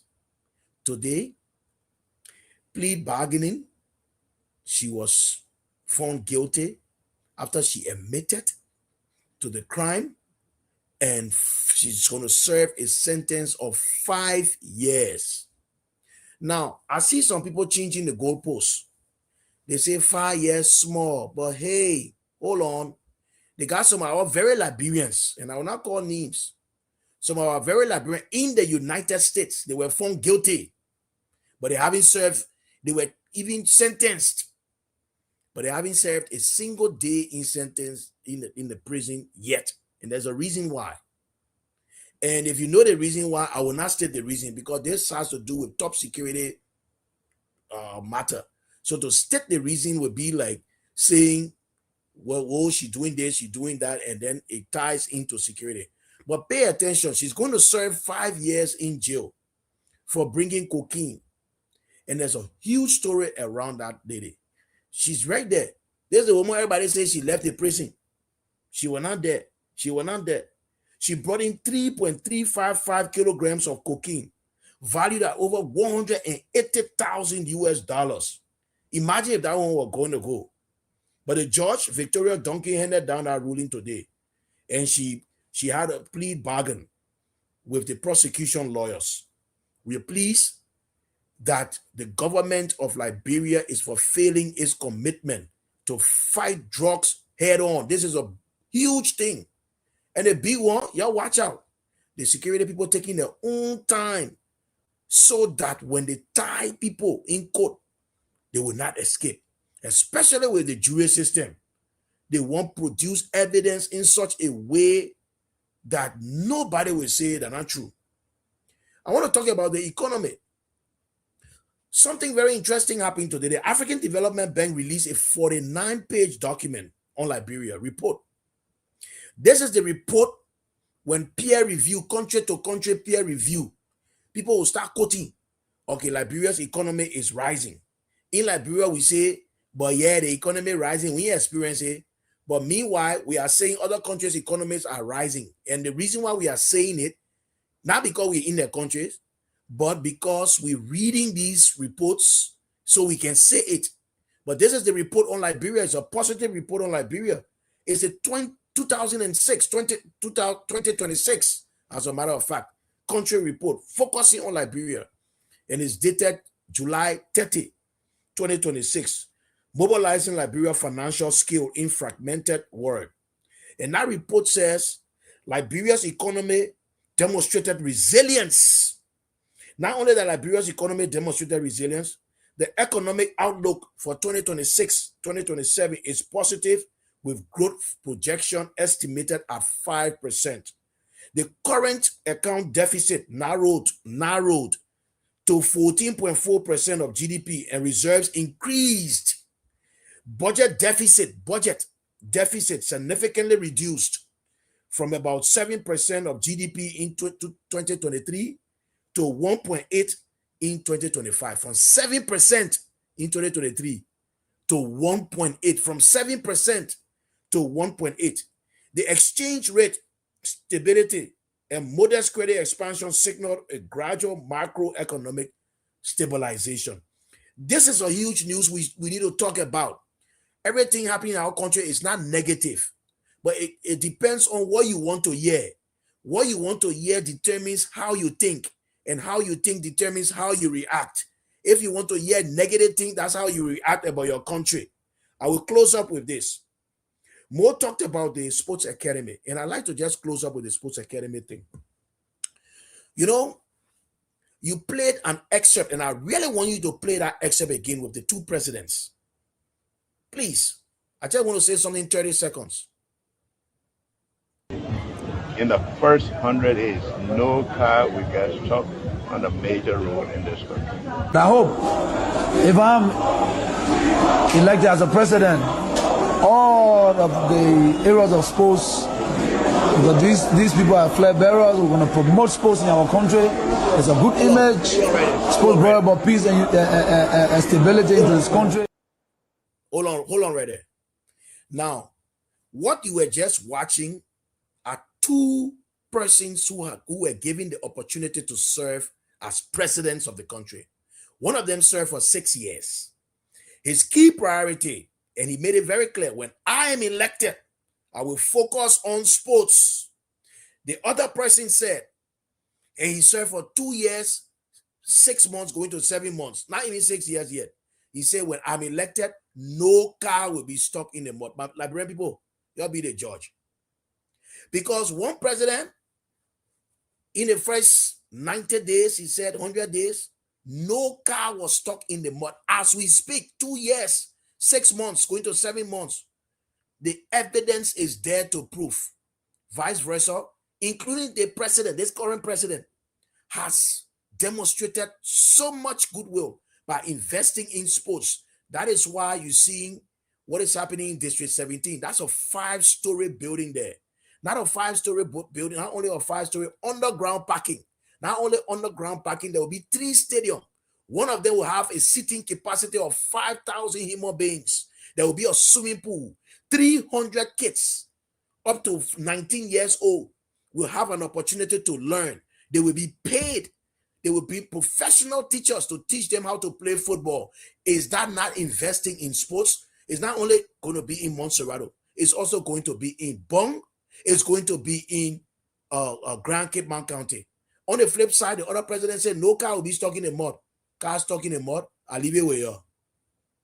Patrick, that guy's coming for 1 minute without lie.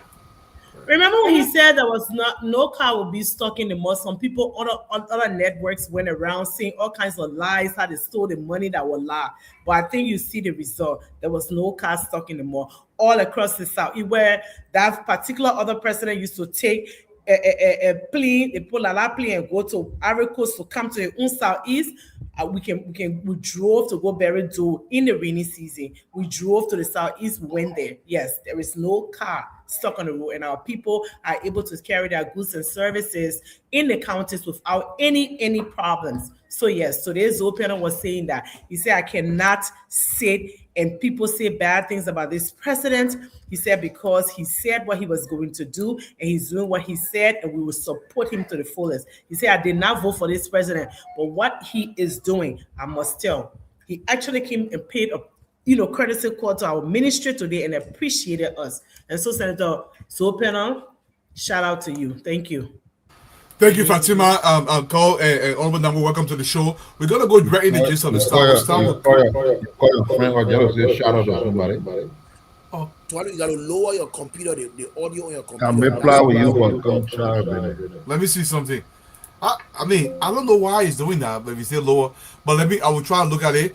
But No, just leave it for now until maybe tomorrow. You look at it. Go tomorrow, take a look at it. Obviously, I'll just keep building. Yeah, we're not here for that. So, Honorable Pierre, you gotta go, but I got more done. And listen, we're gonna start the show. I know Carl Kim a little bit later on, but that way you can tie your intro into. You will be the first two to go. Let's listen to the first portion of this conversation tonight. Duaru, let me add something. You say we're going to start a show. Going to the first major topic. What we went around first, Honorable Pierre on my platform. Yeah, when the show been starting lately? 4. It starts every day at 4 p.m. 8 p.m. your time. Which is 8 o'clock here, right? Yeah. So 1 hour television gone talking different thing now come to start a real thing. No, it's all in fufu. When you put the water around it, you got to mash it to do. Coming say by 2029, he not coming back. Hey, bye. Let's listen to our education minister small because good thing happening in the country, and we'll come to you first, call. When I say that this government has delivered for the Liberian people, is that coming this school year, if a child is in public school, in primary school, kindergarten 6th to 6th grade, when we say primary school, no school will be required, no student will be required to pay registration fees. You parents, we're asking you, take the children to school. If there is any school that is asking you, public school, to pay registration fees, report that to the Ministry of Education. Mr. Blitten will have a number out that we will be taking information from the field. These interns that we will have across the country will be taking that information as well.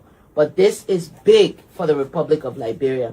And I brought my act, which I use as my Bible, the Education Act, to highlight the importance of what this means and what it means for parents. And so I will read this so that it's clear. Any parent who, without just cause and after a written notice from the school requiring the compliance, fails to comply with the free and compulsory attendance requirement of this act is guilty of misdemeanor under the penal law of Liberia. So if you do not take your kids to school and you do not have a reason, a qualified reason for why this child is not in school, you are guilty of a misdemeanor under the penal law according to the Education Act. So make sure.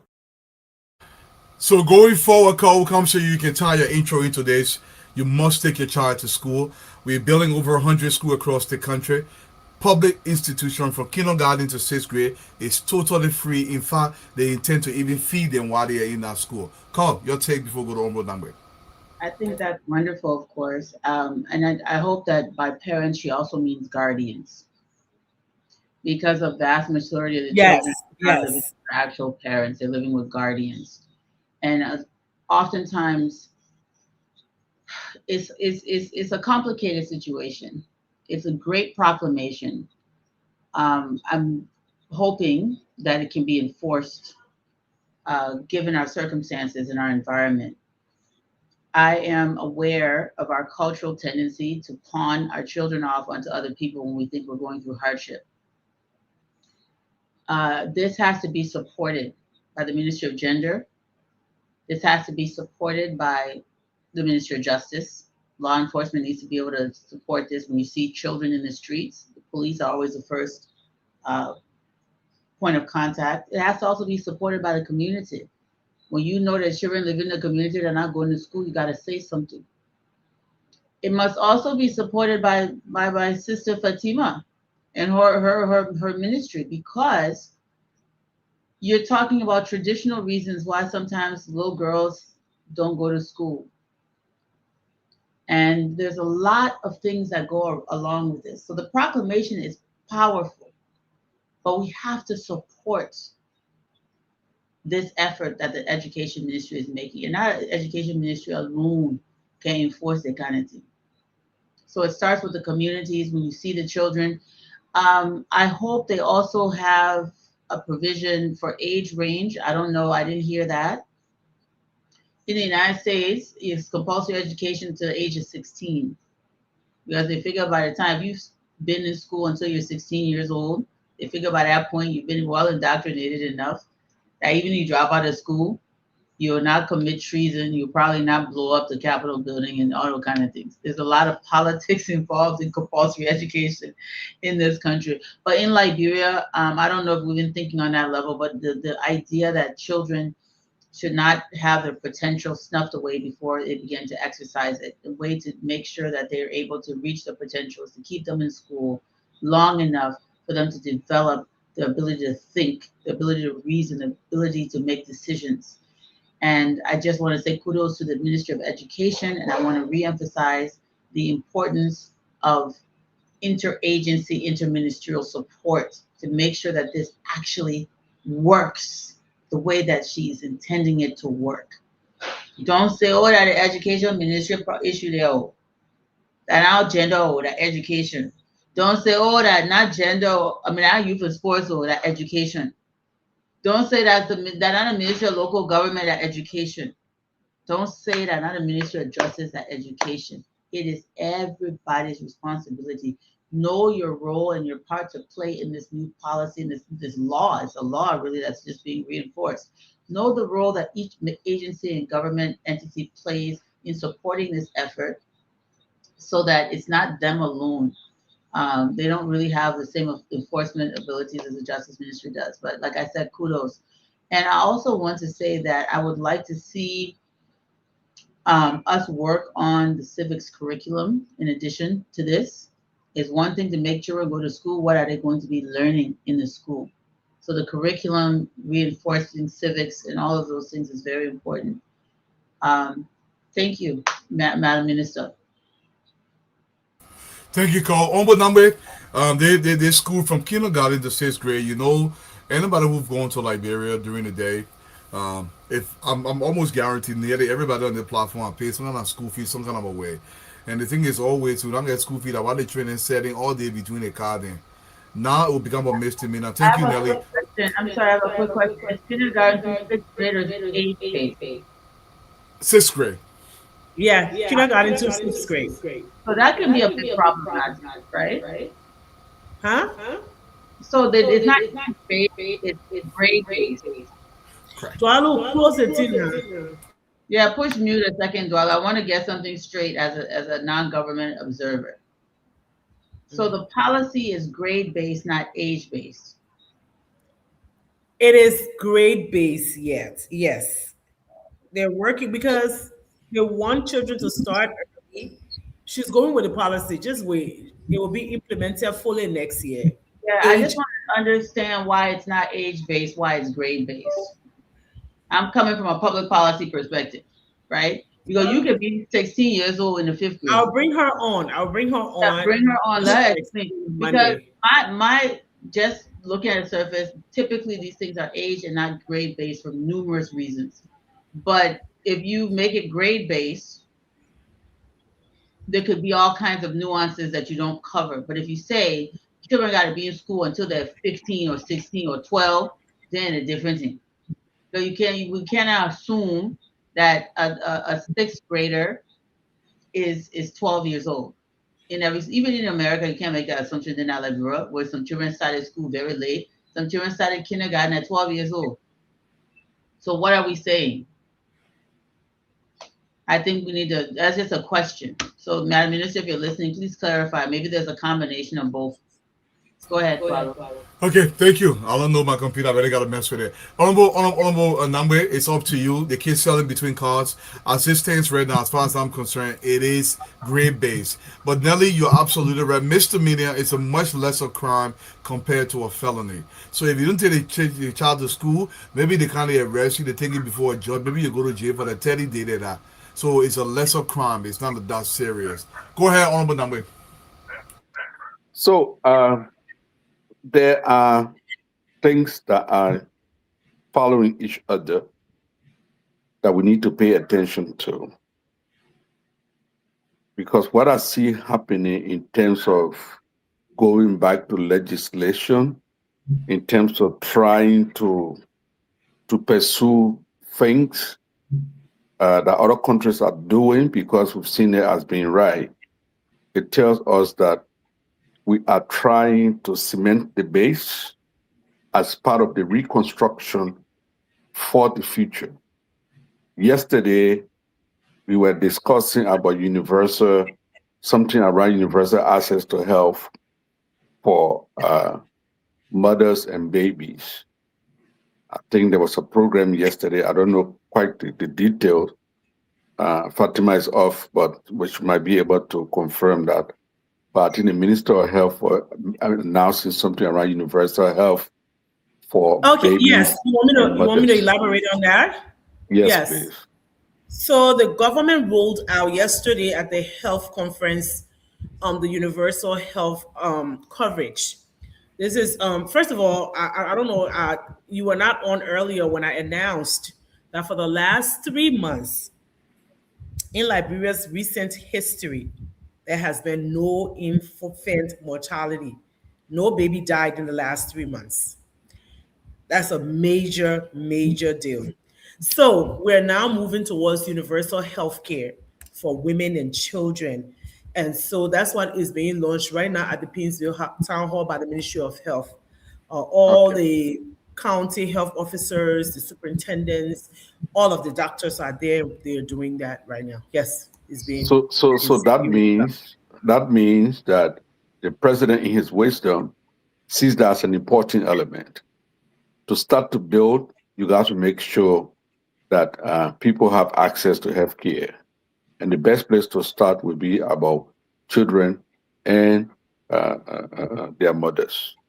Now, today, we are talking about the education law that is requiring that children will be in school and that primary education will be free. So those are two fundamental things: health and education. You're good looking now. at it. Sorry? Yeah, I say you're good now. Okay, Chief. So health and education, looking at it in terms of at the base. And in my family, my father was a teacher. One of the things he insisted that must happen was that at the age 5, you must be prepared for first grade at age 5. So that's why me and my siblings, we were graduating from high school 17. Those that have plenty sense made it 16. And we have continued that arrangement with our own children. Very important, he said, that is where, all this learning happens without any interruption. I mean, he was a trained teacher. He understood exactly what he was talking. So I understand where Cole is coming from in terms of whether there are age limitation in this legislation. But my takeaway from this is the president wants to reset the base, because our war years and what came after has contributed a lot to the level of quality of education that we see among young people. And we who have opportunity to be able to interact with people, sometimes it's just something you don't understand. Somebody comes to you and say, I have a master's degree, but they cannot read nor comprehend what they are reading. They can't write. They are going to school, the basic things of just understanding what the Bunsen burner is, or what a test tube is, or what a library is supposed to be like, those it's out. And then you try to figure out how are they even passing WIAC exams and all those kinds of things. So there is a lot of rebuilding that has to happen right at the base. And so if the focus is now going down to uh, kindergartens to the primary schools and all of that, then that means that we now begin to have the level of preparedness, to be able to take on some of this journey. So I'm very proud about the desire of the president to begin to go into resetting this country.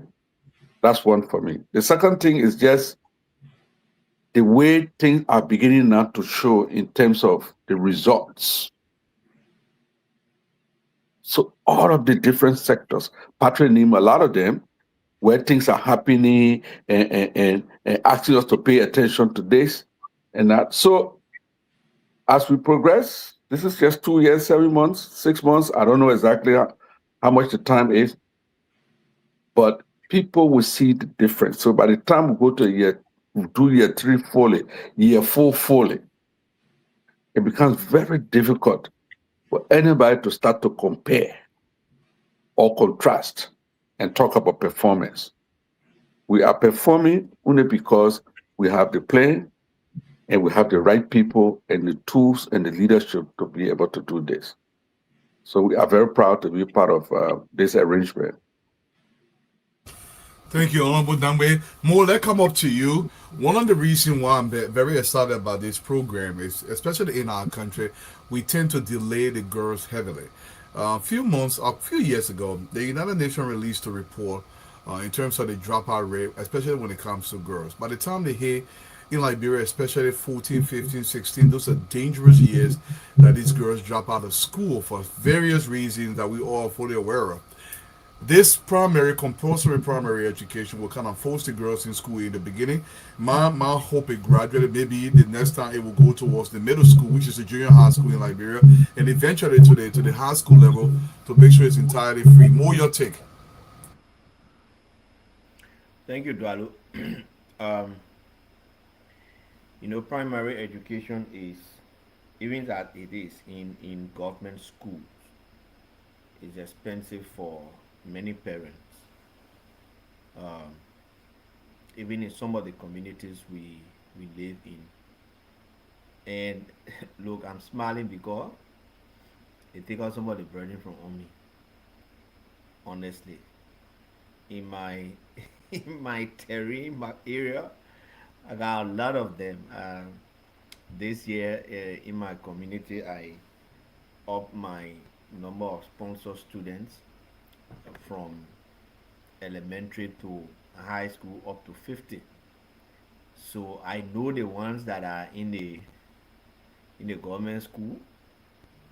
That lay money was already used to pay registration and other stuff. Now we diverted to maybe uniform and shoes, copybooks and other things. So for me, it is a good one. But and the but part is that most time we can make pronouncements in Liberia. The MAE part of it now I can bring problem. And I will hope that one day we can get the Minister of Education on board too, so that we can raise some of the issues. Because sometimes they will say we will do this and we will implement it, and the people in the field don't do it. The schools will not do it. Last year, I laid complaint to Ministry of Education 2 times. 2 times I laid complaint. They talk about exorbitant school fees, even with private schools. There was something they talk about. And then one of the schools, they put 2 of my students out.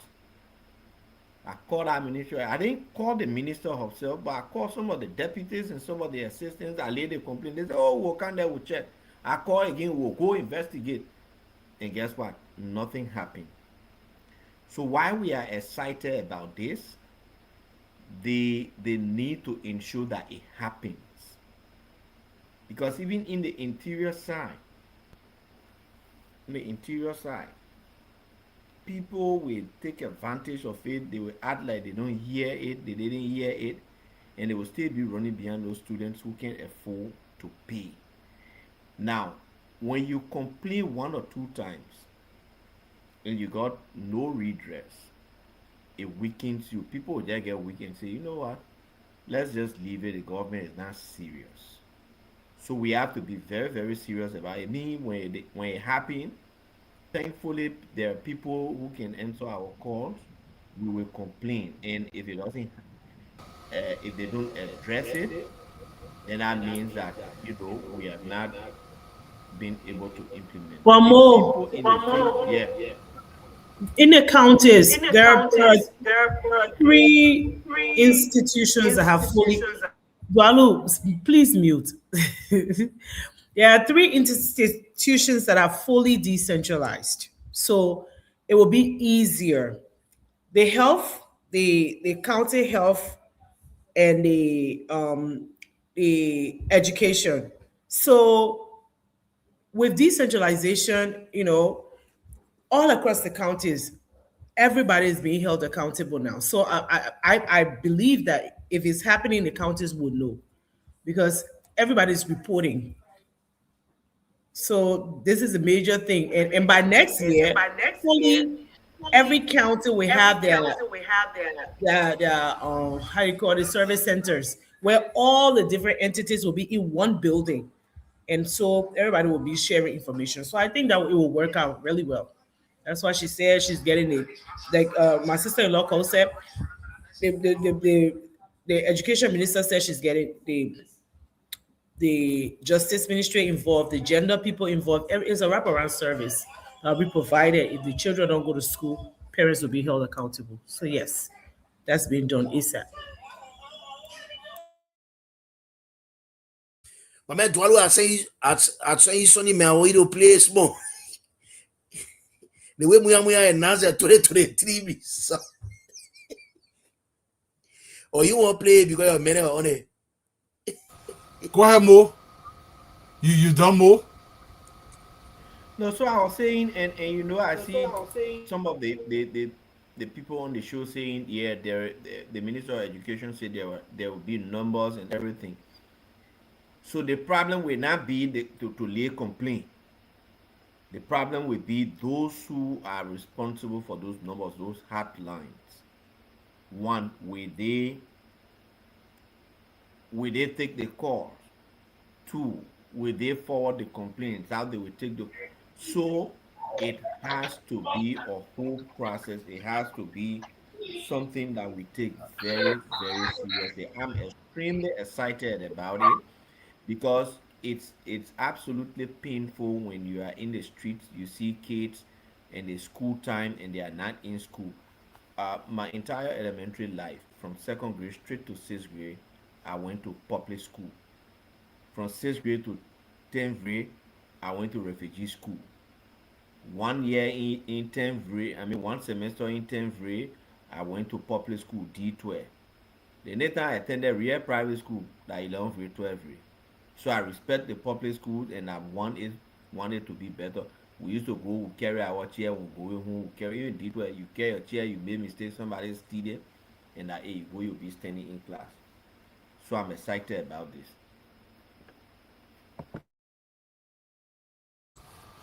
Thank you, Patrick. You're speaking on this topic. No, but I want to comment. I sent something in the chat room. I wanted you to just upload it. CDC men were announcing the result to it. I just flashback. CDC men were announcing the result to the 3 months. The men were waiting for 200,000 votes to come from Bangladesh. That thing I do for, but I beg you, play that thing. I beg you. That's somebody else be talking. That the one I catch my hand now.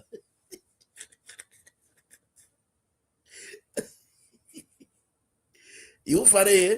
Take. Let's hear a take on. Yeah, I'll upload it. Let's hear a take. Oh, I think Abraham Blade. Either one of you guys.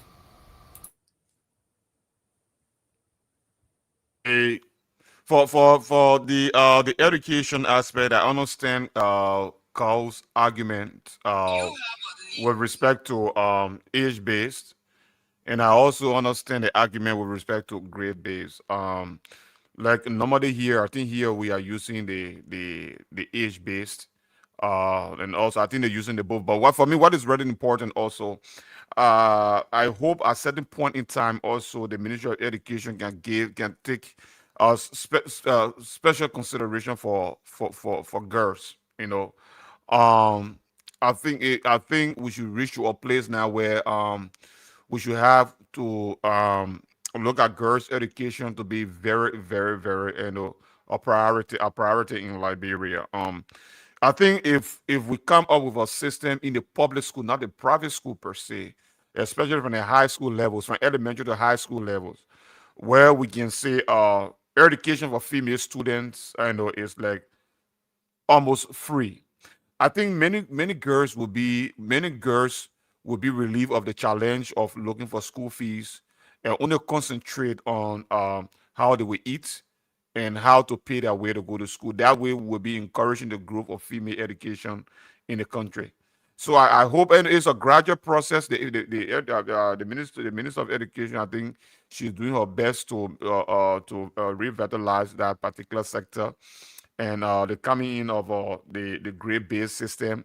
I want to welcome it. I hope as time go by, also gradually, they can employ also the age-based, and then as time goes by, they should look at female education as to be a priority, where we can say girls' education in libraries, like in the public school, as like almost literally free. I think it will encourage most of the girls in Liberia to take education very serious, because we want to see a much more sophisticated female population, and compared to the male to the male counterparts.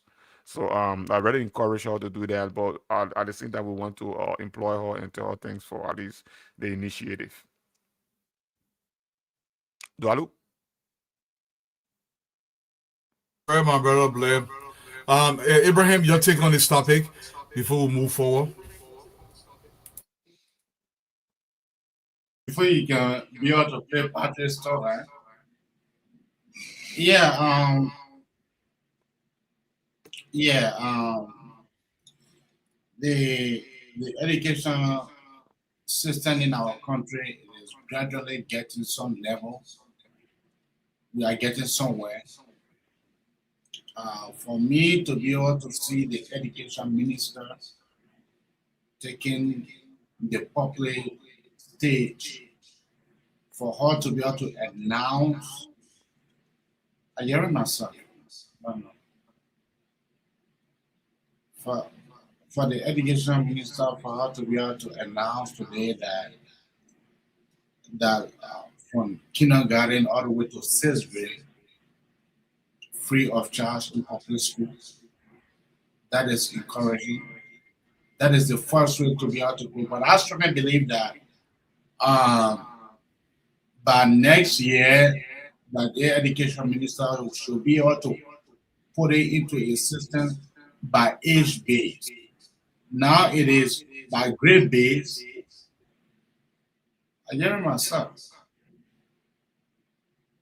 I don't know. Daughter, I hear it.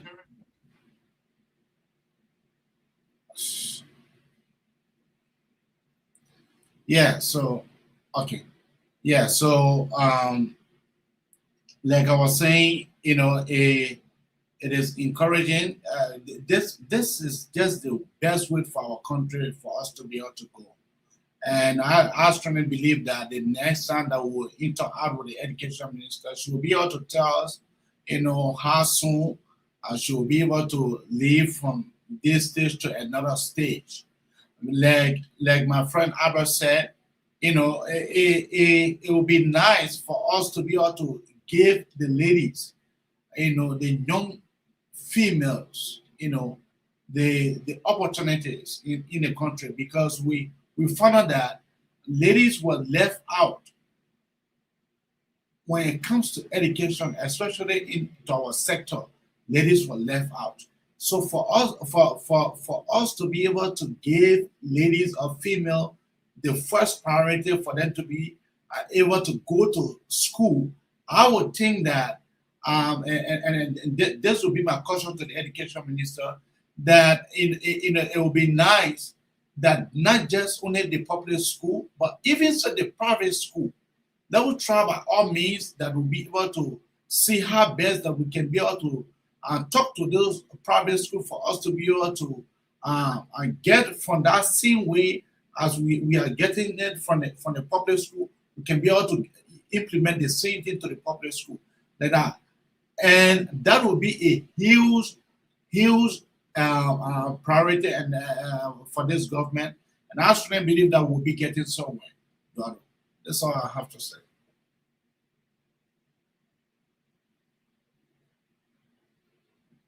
Okay, Ibrahim. While Ibrahim is doing that, Mo, did you speak on this topic? Or before I skip you, I'm uploading Patrick's stuff. I don't know what's going on here with me today. But Mo, have you spoken on this topic? I know you're talking to somebody, Mo. I just want to come in. Yeah, I just go want ahead, to come Mo. in with just Go ahead. one point. So the University of Liberia, for a few years in a row, has had a majority of its graduates in most of its departments are female.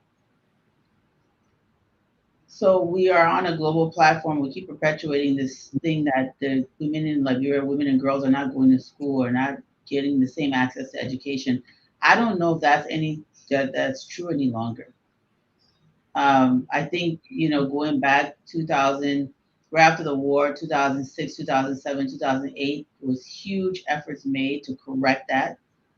And I think that many women and girls are in school. When you look at the graduation rates at the University of Liberia, there's overwhelming majority of these young people that are coming out of these various colleges at the university are female. And even in the public schools. So while it's good to encourage it, I don't want us to make it look like in our country we send our daughters to school. Fatima, you went to school, I went to school. You understand?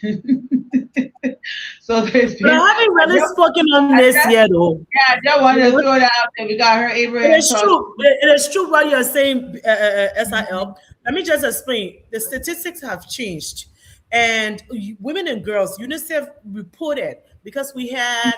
UNICEF have been going into the counties and trying to recruit young girls to, with regards to education, and even the ones that drop out of school, how to return to school, and the ones that are graduated from school, how to empower them with whatever they wanted to do. So they've said it's almost at an equilibrium now with education of young girls and their male counterparts now within the counties. So yes, you're quite right. It is not low anymore. It is, I think, at an equilibrium. You are right. But also, just to say, there are a lot of welcoming things. I thought for us in Liberia, I know it's not to a lot of people, it doesn't seem like a big deal, but 63.2% of babies out of every 1,000 child born will die before their first birthday. That is a major thing. Futures were being destroyed, the future leaders were being killed right after they were born. It died.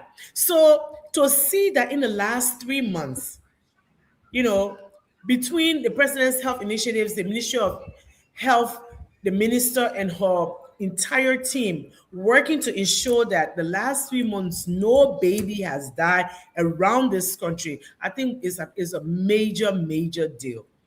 And to now say that the president is calling on the health ministry to ensure that there is universal health care for our women and our children. You don't have it's no longer a privilege to have to receive health care, but it's a right of every woman, every child, every person in Liberia to go and have healthcare is a major deal too. And now to say that our VAR women then will make sure our girls go to school, that our young girls will go to school during school hours. They will not be seen between Tewa district. They're carrying a dry meat from Dia to Tewa. They will not be going around our area. They're selling dry meat. That is a major deal. And to tell our women that during school hour, when your child is caught out of school, and they will hold you responsible. That's a big deal too. So Liberia in this, I want for people to understand. I'm going to be telling you that only says that's true, but we've only gone 2.5 years. It might seem like a lot, but the achievements, the things that we have achieved in under 3 years should be celebrated. Go every day passing by the overpass here in Congo town. Every day, I know the Chinese people that in the net can do Chinese. Me, I let it wish for they say the Chinese people and the other people get. I let that own wish because I own wish we can see what physical are every day. The pillars are getting higher and higher. You can actually see that overpass men and the up and down will be there. We can see those things. 100 new schools across the country, every major highway about. And I mean, and sister-in-law, do you know they're not on the work on the street that true that Brawafi Highway? They say all of them they eat the money, and not long work and Jaffe long. They eat the money. Now this government is trying to make sure that Anna Jaffe Mulong, trying to face the room. Money that was supposed to be diverted. I see some people are feeling even sorry for their girl now. We're feeling sorry for anybody that took what was for the Liberian people and that was not theirs. We're not feeling sorry for any of them. A lot of things. I don't care you woman, you man. When our children were passing on, I mean, I actually saw her daughter say, "I'm not. You shouldn't be mad at me because my mom chose to be a politician." Polywati, baby, China like Sona Busunuke King, a politician. What politician was her mother that she was passing around, flying private jet and doing all of this with Liberian people's money? So all of these things are major deals, major things that are happening in the country. And our president is not a show-offish guy. He's not walking around. Even for him to sit and call the people after he requested renovation for the university and saw the slow pace, he called the major players and said, no, this is unacceptable. Accountability is now something that's being done. And even on their own side of the street that have no boundary. What Sabu, were passing around beating people. Even on that side of the street, people are not realizing, come here, baby. Now. These other people on that other side of the street, they get here. They ain't get 3.5, they get all 5 correct. So they crossing.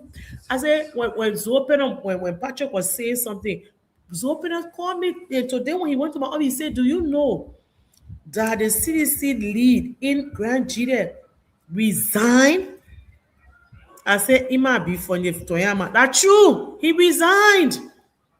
And he's now working. So, Dwalu, we need to tell our people the good news every day. It's happening. It's here to stay. And I'm very excited about education for girls and healthcare for girls. Thank you. Thank you, Fatima. And guys, thank you for muting. I appreciate it so much. And Fatima, back in 2023, 2024, our infant mortality rate was actually closer to 89. It's gotten down to 63. So we have made some progress, and progress continues to be made. Anybody can look this up on Google. I think I put it here yesterday. Patrick, I got your video cue. Let's laugh a little bit. We'll be too serious all the time. 1 second, I put it up there. I sent you another one. Another one.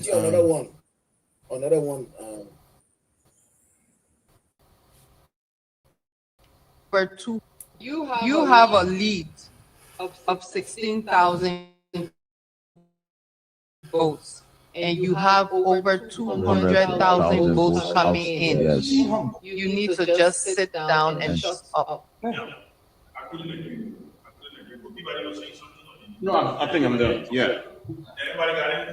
Well, I want to say that, look, telling those out there, don't mind them. Don't mind them. All these things about threatening the peace, they are celebrating a victory, declaring Joe Biden president-elect. They are all blah, blah, blah. You don't mind them. You don't mind them. They are all part of the site.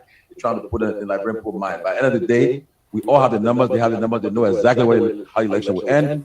And I can say that I just waiting for anything to give the official result, because we know that by tomorrow, President George Weah will be considered re-elected. You have a lead of Patrick, 16,000 votes. I'll give it back to you, Chief. What do you want to say about it? My man Ben Sandy, everybody was out there. Yeah, but we get there to the show serious. We gotta eat us spicy with some fun. So I just thought to check that in. That video is so very interesting. So 200,000 votes coming from Bangladesh. That those votes are still coming. Look, I also sent you another one. You remember the MDR said they wanted to take their hat. They gave Senator Koga, I think, 24 hours to take their hat back. for Senator Coker. The men took their hat today. That the video I said. The men they took their hat? They took their hat. Oh. You behind the people who are behind. They took their hat. But let's talk about the video, the first video first, Patrick. Who's going to get that hat? Yeah. I coming. You see the region Senator Coker coming from? No men in our grandma men. You take that kind of hat. You take that kind of hat. You go to Coker and tell you everywhere you going. Eh? You must wear that hat. Prince Johnson hat. What you expect the man to do? The man get that man want to be vice president. I be sorry. So in that room, there were certain people, and before that particular day, we saw the role those people play in making people they believe that they were on top of information, they were pundits and all kind of things. See the level of confidence, and I still remember that vividly. I said I was at ELBC, set up their thing. And they're supposed to counter now what was happening on this, I think, very ClassReloaded and Spoon, for example. When people begin to lie with confidence, see the girl, right? So serious, put out a serious face. If this, that, and the other man was saying, by this time tomorrow. All based on nothing. No information they had, just try to play on the gullibility of people. So they will come back again, but we'll be here. We'll be here. So where the 200,000 votes will magically appear from, Patrick? From Grand Crew. No, seriously. No, as I was telling you. From Peru. So in Grand Crew, the election commission had, at the time, there was some bit of whatever. Patrick, what the word? I forgot the word, but it's like they decided not to count it until certain thing happened. That was 200,000 votes, plus or minus. Where that 200,000 votes I'm making for? Sorry? Where 200,000 votes stood? This was all the thing they were doing in Grand Crew. Patrick, maybe you forgot. Grand Crew was one of the last places that the election commission released results from. Because at one point, I remember, at one point, we said, okay, you have to take 200,000 votes. You have to take that one. We still got this margin. So that was what the Eurogate was saying. You can do all your things, but just no say 200,000. But at the end, those 200,000 votes were not for them. Because in Grand Crew, what they didn't realize was that people were more interested in a voter card because it allowed them to do transaction. So that was your first ID card, you go do mobile money, you can. So there was no way for them. You know? So just imagine at the end of the day, your hope is pinned in the place where you have no numbers. So that 200,000 was for Grand Crew.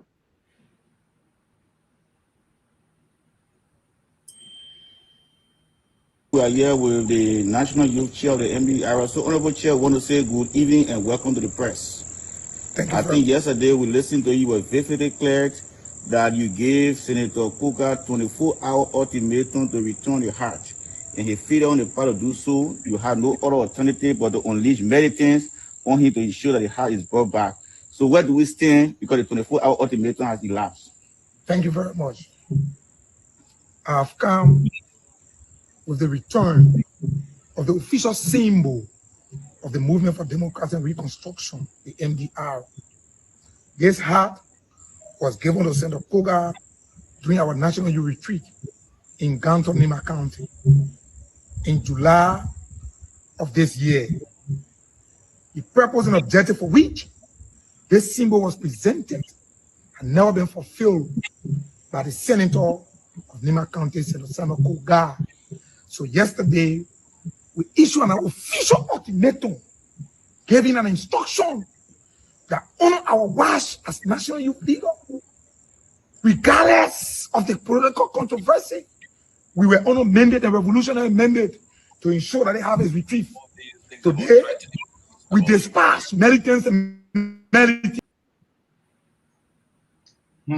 Look, when I see things like this, the first day, what a youth echo? Would that mean a youth? Let me just say what I say. I'm thinking. When I see things like I mean, a serious youth man now. Try to fix it now. Put all together. So you have a grown man who didn't grow very tall, but he's an adult, talking about revolutionary mandates, holding a hat. It's so tragic because what we're witnessing is the legacy of the trauma that was brought upon us over the past few decades, right? You have a man who looks like him at that crowd calling himself youth, holding a hat, speaking militant. MZ, you laughing because I said a man look like him at that crowd calling himself youth. MZ. But seriously, the man look like him as a crowd of boys. He's a crowd of boys, and he's talking about his youth.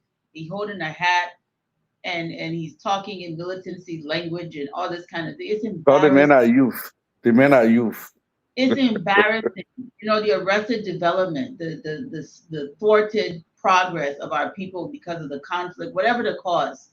We got to grow past this. This is not normal. The way that people acting is not normal. We're taking it for a joke.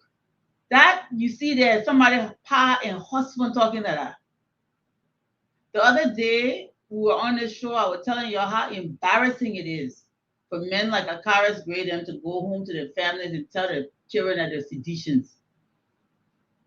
This guy is going to have to go home to his wife and his children, who are past the age that the education ministry is discussing here about mandatory education. His children probably way past that age.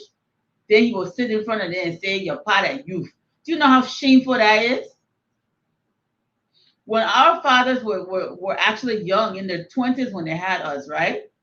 Those men didn't even consider themselves children anymore. Once they born children, once they got a woman, got a wife, they were men, and that was it. But we got a whole generation like bro right now where grown men, heads of household, are reducing themselves to childhood, labeling themselves basically as children. And we think it's normal. That's not normal. It's not normal at all. Y'all sit down there, that football age business. This is somebody's husband and pa talking like that. How y'all feel about it? But how do you know the man's age and call? I don't have to know his exact age to know that man myself crowd. We're human beings. We know how we develop, man. We know how we develop. Patrick, I mean, come on.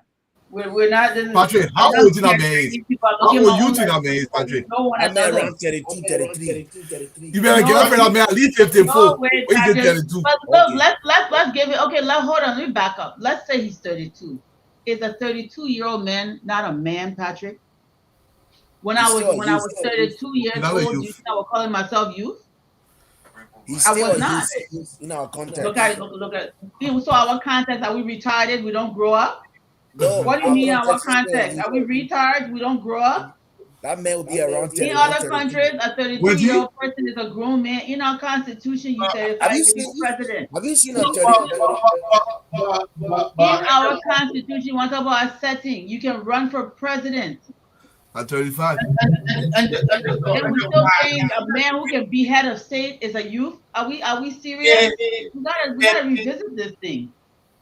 We're reducing ourselves, and then we go to youth conferences. You got 35-year-olds sitting down with 20-year-olds and 19-year-olds. Because we think in Africa we somehow slower than the rest of the humanity, that our youth is prolonged into our middle age. You off the calendar. Calling it that youth. Come on, man. Abraham, go ahead. Yeah, I believe that man is like youth. So let us that. Because I know what you follow mute yourself so we can hear Abraham. Yeah, let us be able to take it as that. Because that man was elected as youth chairman. So let us be able to take it as that because the NDRA went for convention and the local social men they were able to vote him as their youth chairman. So what will we say? We will carry to be able to say no, the men are youth. The men are youth. Sorry, go. Yeah, listen to you one more time. I won't be sure yet. Care. You care. Y'all get up from here. But nobody know the man age. They make it even Patrick, 20. move for here. Because That when I man arrested older him than you, today, Patrick. they have They make it even officially 20, give a 21, what 22. to us. So if Buhari was just returned, they just brought it out. I see it very important that I communicate with the media that the 24 hours ultimatum have been finally fulfilled. This is the official symbol of MDR. Here's the hat that was presented to the senator. The senator, in a deliberate manner, have officially turned on our official symbol of the party. Look, now I see why the education minister said grade based and not age based. Because some of our short people there that still perpetual youth will be sitting down there talking about they still within the age. My mom gotta send me to school. Patrick, that man ain't a bravi. You that man ain't even bravi. That thing you're talking down there, we still calling people who running to be president in our country, the ball get a country, I'm calling them boys. The ball get a country at heart. The ball get that. It has become an acceptable thing here. So if that man comes and tells us that he's 25, 26 years old, I mean, I can't. That's besides the point. The substance of which this man was speaking is what concerns me. Now he's 25-year-old age. I said I meant 25-year-old. But Patrick, you know what's strange about it? What is our life expectancy, like 60 something? 60 something, yeah. So then when do we become adults? So you youth until you 40, 50 years old, then you die. So we get no elders, no mature, responsible adults in the society. And the crazy part about the whole thing is our median age is like 18 or 19. Last time I checked. So if our median age is 18 or 19, majority of the people in our country are extremely young. They're you in your 30s. You older than probably more than 70% of the population, you still calling yourself youth. Statistically, it doesn't even make sense. Culturally, it doesn't make sense. You know?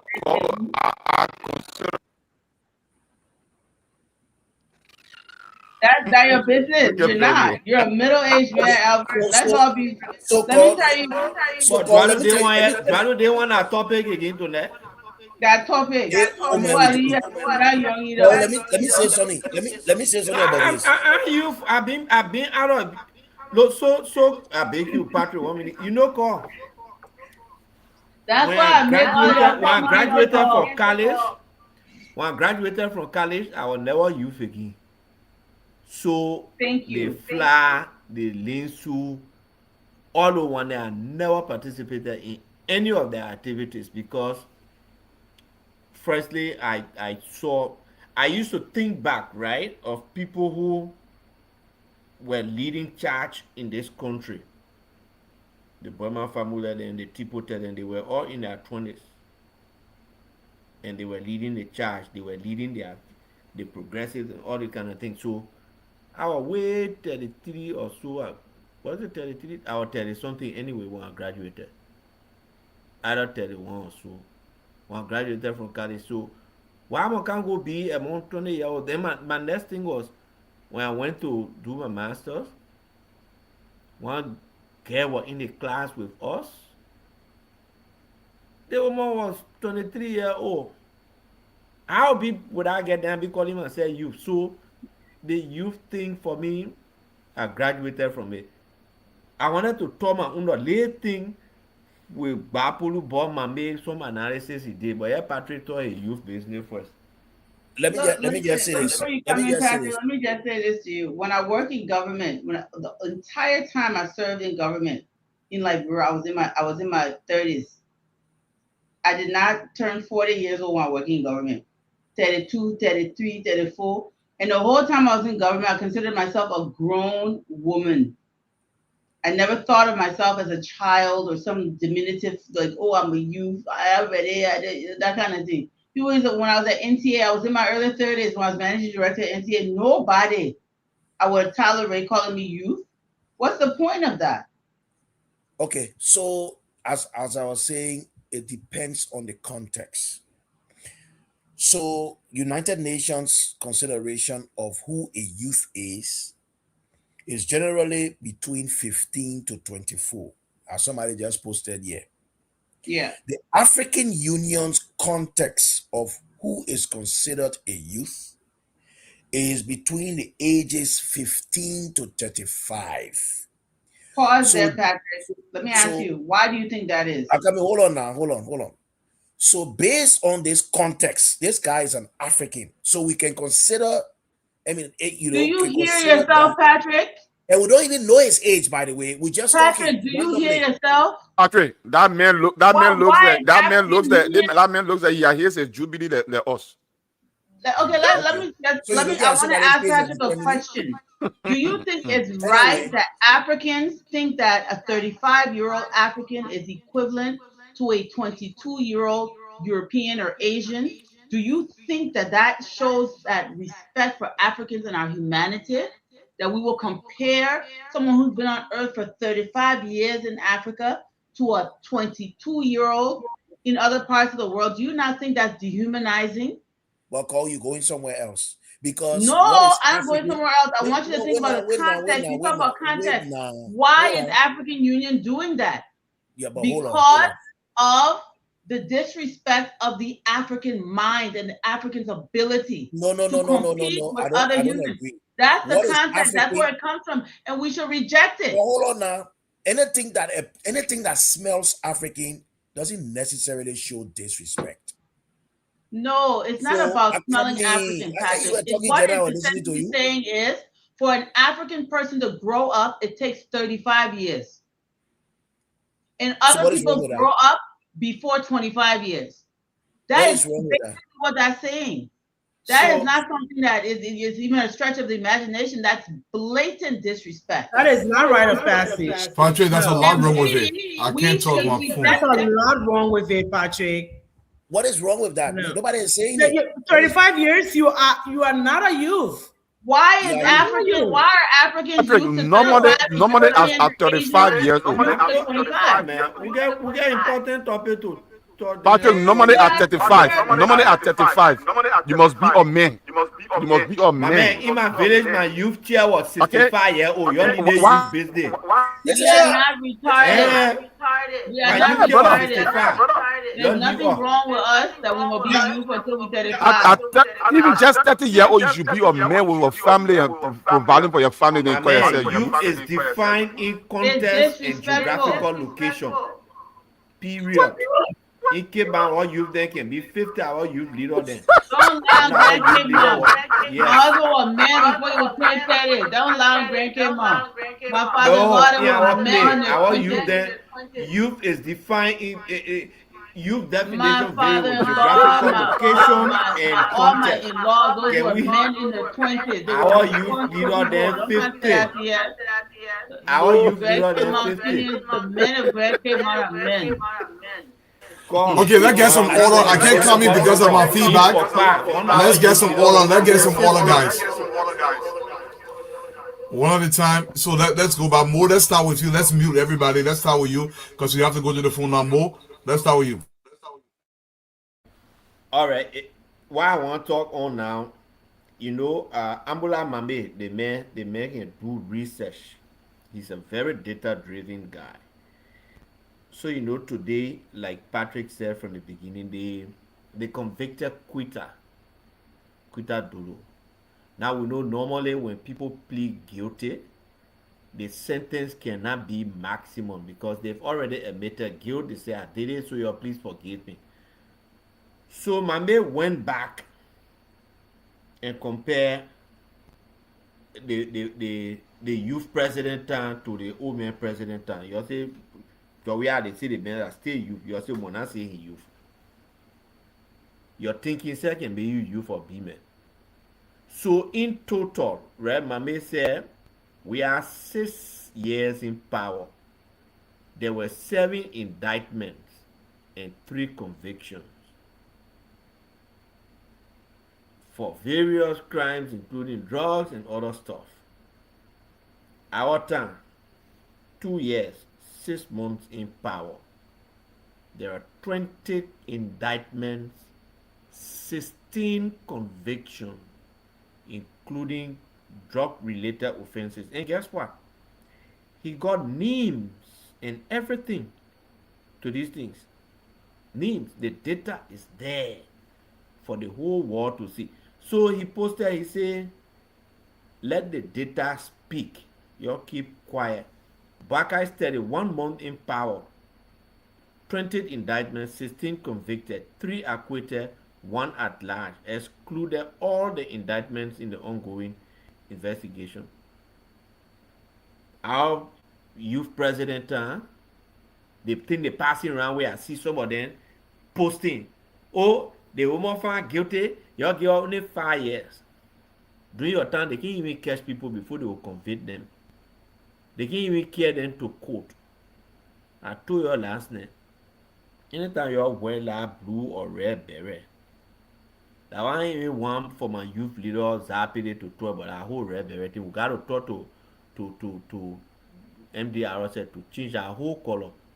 Because anytime they put them wear that red beret, their whole twisting, their whole thinking can turn upside down. I can't be kind of a queen mama.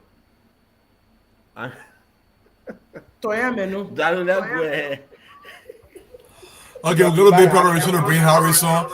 Does anybody else want to cover anything regarding anything before I bring Harris on the screen? Okay, Fatima, 1 minute, 2 minutes each. Okay. Yes. Let's go, Fatima. They will come now to my brother. Decentralization. So we are proud to say that next week we'll start the validation of the reaffirmation of cities and take it to the House and then the Senate. So of course they will know how many cities we have in the country, that it has been relegated from 141 cities to 33 cities in totality. And so, yes, this is progress, serious progress. And also, okay. Go ahead. And also, there are a lot of the sectors that are fully decentralized. The gender ministry, the health ministry, the education ministry, and EPA.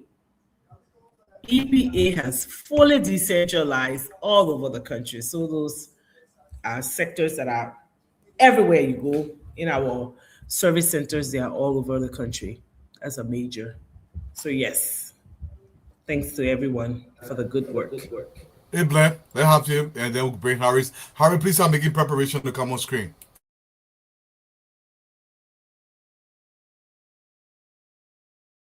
Blair, on mute. You gotta watch that, buddy. I can't be on like. Oh. I know, right? I say it's good to be back on set as of tonight, and I missed it 2 days. And when I was speaking about the flexible ministers, I left one of the person I love so much, in this government, Fatima, out. And I think it was very important for him to voice it out. Okay, so good night, Eric, to you guys. Yeah, man, that's the reason why they say more to Grand Crew County. My brother, that you don't want over there. Because somebody was only one person in fire in the whole government. So he said the men want to protest. Mo, why you not laughing? Man, so under one person, all my time in the finance ministry, under Mo Ali, I sent a man to Grand Crew. Got a man want to protest. Dwalu, is there a reason why you are keeping us in this shit? Yeah. This is much better. So Harris, if you're on screen, come on screen. Let's take some phone calls, guys. For some reason, I'm not going on my computer today. I will fix it after the show. But in the meantime, while we are waiting, let play this one. Another song. Let look at GMB song. The begin trial. In the meantime, Harris come on screen. The begin trial. If you're a mentor, see what you want to make sure you like the video, you share the video. You see how far they carry now. Can't see Today the 5th of August, today Wednesday. Can't see So they finish with the basement. That the basement here, that there were cars will be parking. They finish with the basement. They finish with the other floor. You see there, can't see it. They finish with the other flow. As you can see, they finish with. I try.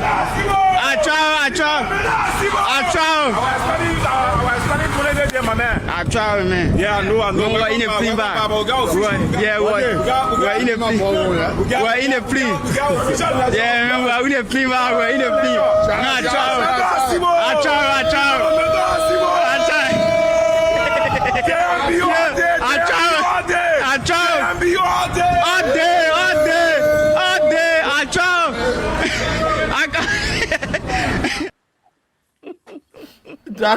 Let me say something quick here. You love that boy energy. I don't know what kind of energy are you. Even here, he keep commenting. He say, "I travel." The one of my men, I put there. The one of my men, one day, he say, "We counted. I traveled 77 times." Me. Around 2029, who will be the most popular man in our country? When they say crowd, that man will pull cry in our country. People will not believe it. That mean I answer. No, but honestly, right? I was in the US a few days, and everybody I saw, how Asibo, and some people just follow him now because many Liberians, majority of the Liberians, they love their country. And they want to hear good news from Liberia. That's why people can get vexed with people who say that good things happening and they just want to be portraying negative things. One man told me, he said, "My man, somebody men they can give people high tax." So I just resolved now. The only people I listen to that your show and Asibo. People want to turn on the social media and their good news. So that's why you see his following is increasing because he goes and look for the good. My man, before any of us travel to America, I mean, you all were there, you all grew up there, but for us, before we travel there, the only thing we knew that America was just this heaven with honey and everything because the things you saw on the Hollywood movie, when you see somebody video, you say, "Tell me that." The reason why people who are not gone there and they just watch Hollywood movie, the only thing they see is when you there, they say you rich. It's not possible for you to be over there. Then you say you not get money. Like time when you tell somebody picking and say it's not easy on people over there, they say, "Okay, here they come by, they all go there." Because the Americans, what they did sufficiently well is to sell their country positively to everyone in the world. And our they work into. He goes about, take his own money, look for projects everywhere and show it to the world what's happening in his country. His country is getting better. That's a positive mindset. He didn't go looking for a job. Oh, I supported Joseph Bagai. The first time I saw him when I was doing the water and sewer project on Carwell Road, I didn't know him from anywhere. Somebody sent me a video. He would go there every morning when they're breaking the places down, they're clearing the place. He do the video. You see what Joseph Bagai doing? You see what Moalin doing? That water and sewer, yeah. Myself took interest. So we got this kind of people, and he has set the pace. Many other following his footsteps. He's a pace setter. Can I chime Harris? in there? Yeah, go ahead. And Harris, after that, you take it over. So, just as Mo was saying, this speaks beyond what the young man is doing, showcasing the good work of the administration. But it says something to me, and it says how we can effectively use new media or social media. It's called new media to be able to communicate our work. For those government officials who think new media is fun or who think new media is for a certain class or a certain kind, you are mistaken. Before, we used to listen to news 2 o'clock when presidents are prepared to make announcements. We listen to the 7 o'clock ELBC news or 2 o'clock ELBC news for those announcements. Now, you literally don't have to listen to 6 o'clock, 7 o'clock news to hear an appointment. As we are speaking, something may pop up on the executive mansion page the whole Liberian community, whether in the US, in Liberia, the whole world, would know just on the spur of the moment. That signals something. The emergence of new media and AI. If we do not effectively prepare to use it, it could come back in 2029 and change the dynamics. So brace yourselves. President Trump, say anything you want to say about him, is effectively using new media, social media, to communicate. Whichever way he communicates, he's communicating. President Boakai right now has a social media page. Do you know that some government officials check their social media pages? They don't write, they don't say anything about what they're doing in their various ministries and agencies. They don't even say anything about their administration. They think it's for certain kind of people to do it. I am saying that you are mistaken, because the invention, the emergence of social media, new media, can be used to your advantage and or to your disadvantage. What we are doing here today is we are using it to your advantage. I'll close up with this. Stephen and I were in Buchanan, Grand Bassa County. Stephen was ahead of me. And somebody saw Stephen and said, Stephen Johnson.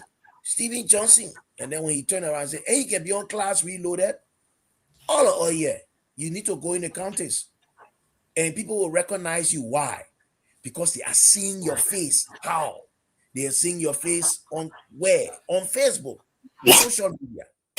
So I'm saying this to our government. You see, this administration is different from the previous one. This administration got government officials on social media actively involved. We are not leaving things with certain people. We are actively involved. Woto, tooth and nail. Woto. We are there. You post, we post. Thank you, Padre. In the meantime, let's drop to Valtown a little bit before Harris take his first call.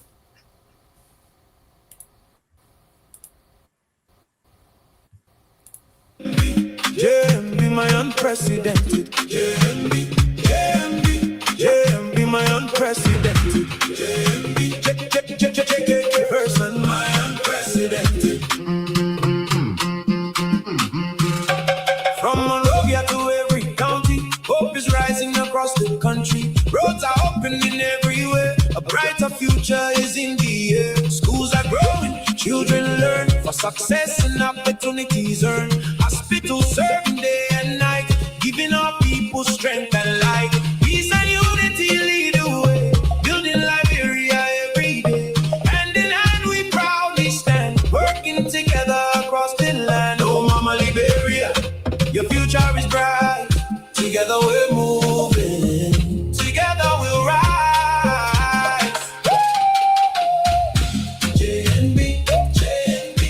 JMB, my unprecedented. JMB, my unprecedented.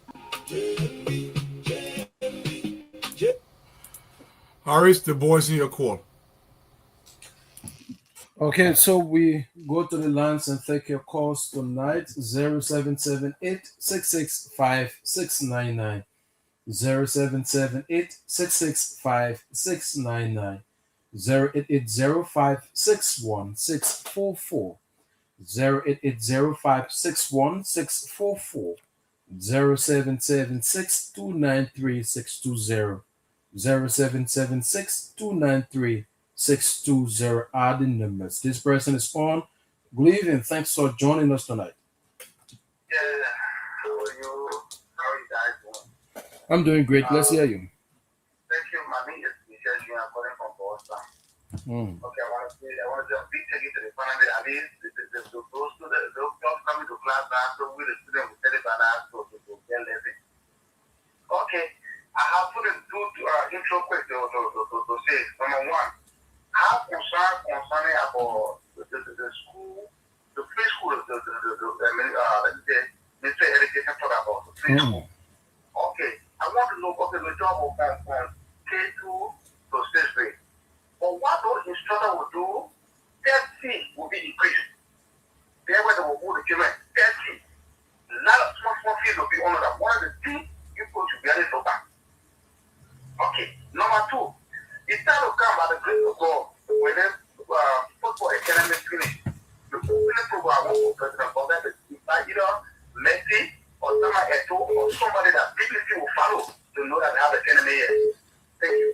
Thank you. We leave you. This person is on from this end.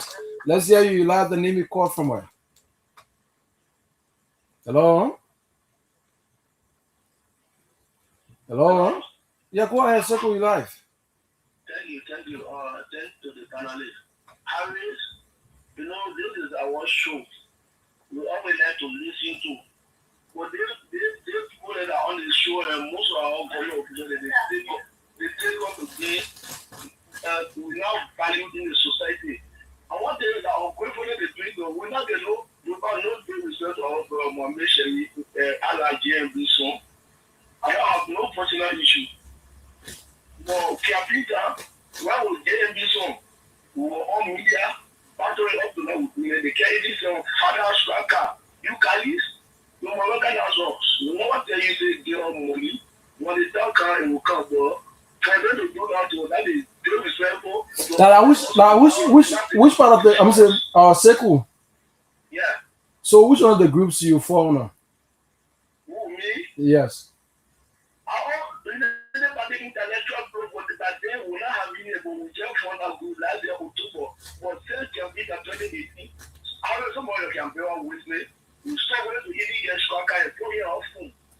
We have been marginalized. Okay, thank you. That they refuse to recognize our effort. Okay, thank you. Refuse. We'll leave. So then you're not cover. Thank you very much for the time. Thank you. Seku, we'll leave you this person. Good evening. Thanks for joining us. Yeah, good evening too. Thank you, Alice, for your Go ahead. Okay, yeah. In fact, I say congratulations to you guys. You can really off, man. Yeah, for at least letting our mind. Because if now some of us are usually frustrated based upon some of the so-called media, at least we are getting our own video. But this is some of my disappointment to just try to register it for them. Sometimes, if for today, if I want to create a show, maybe I'll say 65, perhaps I'll say if I 40, for this upon at least the information minister, one thing he said that really touched me is at least to have gone down to the people. I think that one made me say to raise the grade to mean the grade to 65. And one person that makes somehow the show look like the way I'm seeing it is Marco Anuko, yeah. Because sometimes you will leave a substantial issue based on that even important. Like for instance, the first time it was the airport business, she said that thing, but she dressed that whole issue until most of the time. There are a lot of things I really want to hear from you people.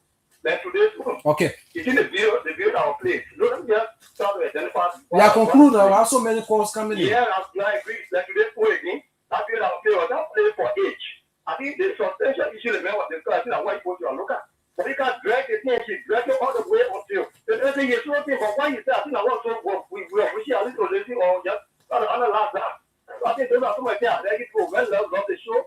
And at least this is motivating some of us because if I'm the daily expert for the castle for the all Liberian party. Okay. Of course, the Nigerian, how to call it, you are going to CDC, we are one of those who petitioned Chiromogo with our chairman for the council. Because you can go to Ghana. Okay. So now you can give us the information. We feel so proud of ourselves.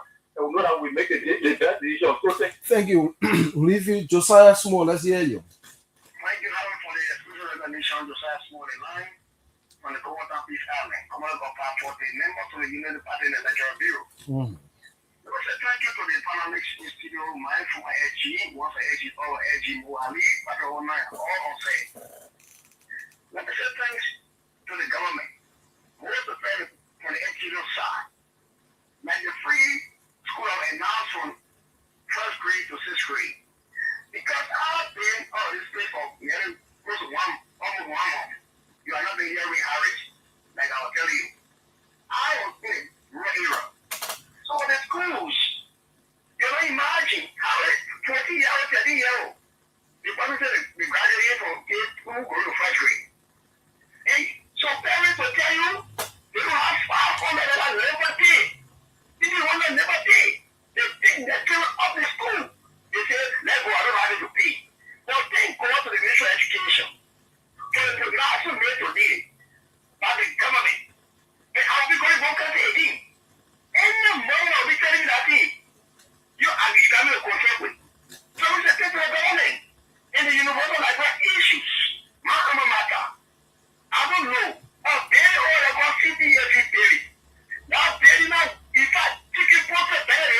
Okay.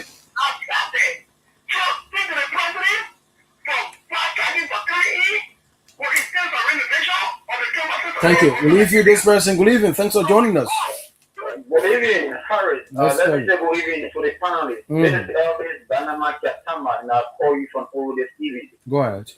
Let me take this time to appreciate the panelists leaving their busy schedule, the work, and tirelessly coming back on the show and giving information to our people. And I just want to commend the mentor, the veteran himself, Jeremy Pia, for stepping out today to identify with some of our people. I think this should be the continual process of every government official, especially the young ministers that have been appointed by the president. Most of them feel entitled, they don't go around the people. So I think going around this time around is very much important. That Big Brother Abbott said, you can't just wait for election time before going around your people. Especially the young ministers, Big Brother Mohali and Pajiwana, they always identifying with us whenever we are around. So I just want to tell the minister, thank you for going around this morning to identify our people. Thank you. Thank you. We'll leave you 077-866-5699. This person from Land 2, you like the name you call from where? Good evening. Let's hear you. Yeah, good evening. This is how are you Mm-hmm.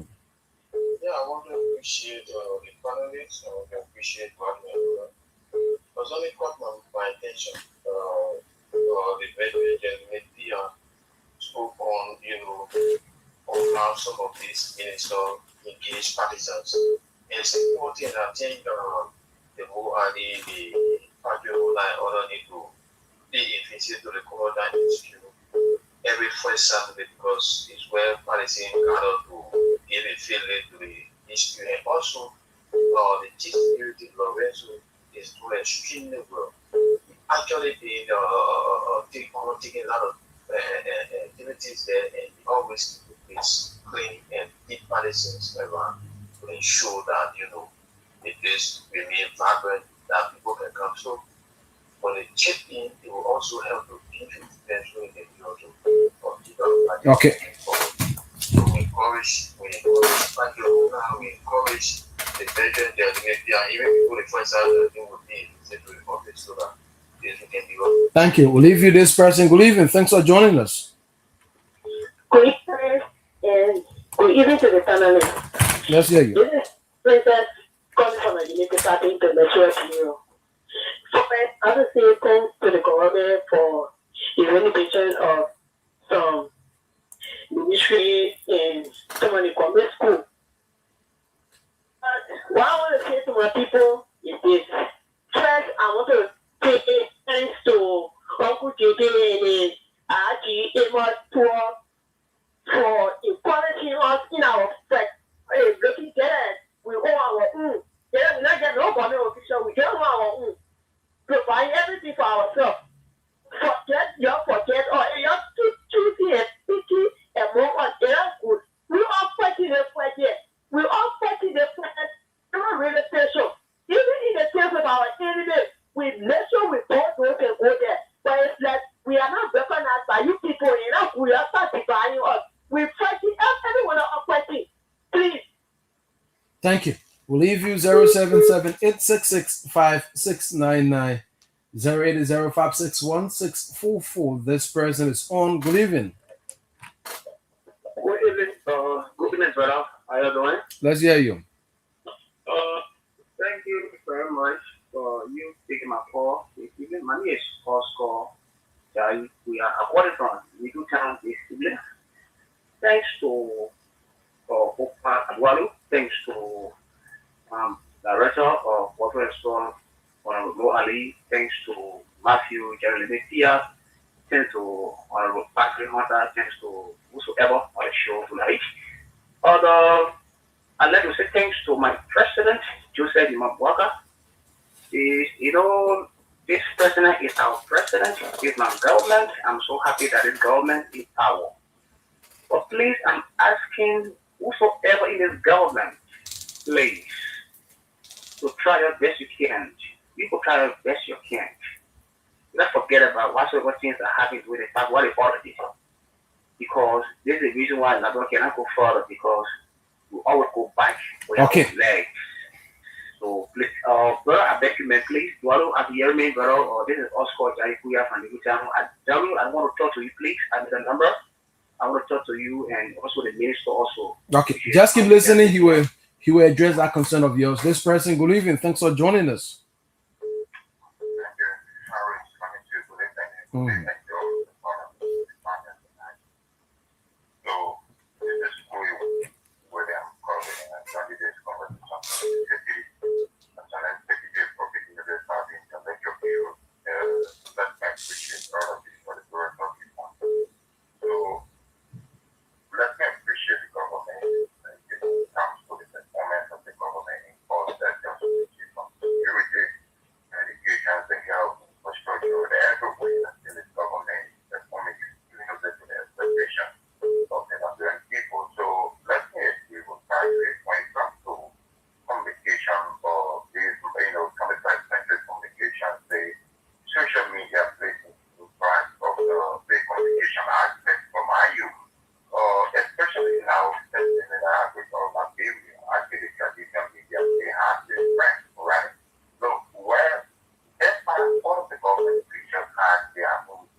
Okay. Thank you.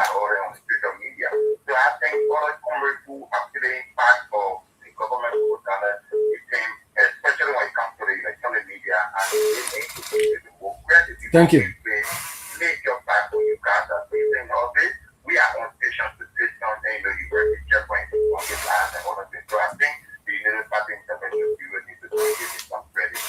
Thank you.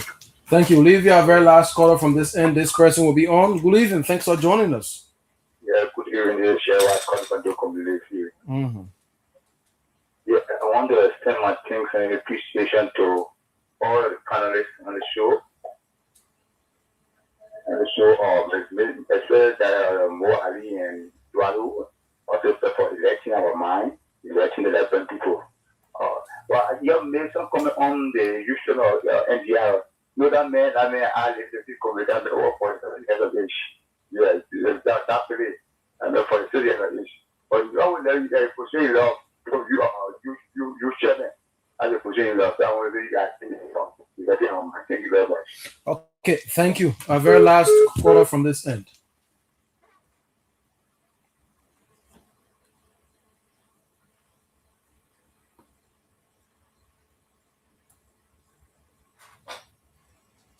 And so you muted. Yeah. Okay, Harris, thank you very much. We're going to take callers internationally. But in the meantime, while we're waiting for international call to come on, let's watch a little bit. Someone was happening.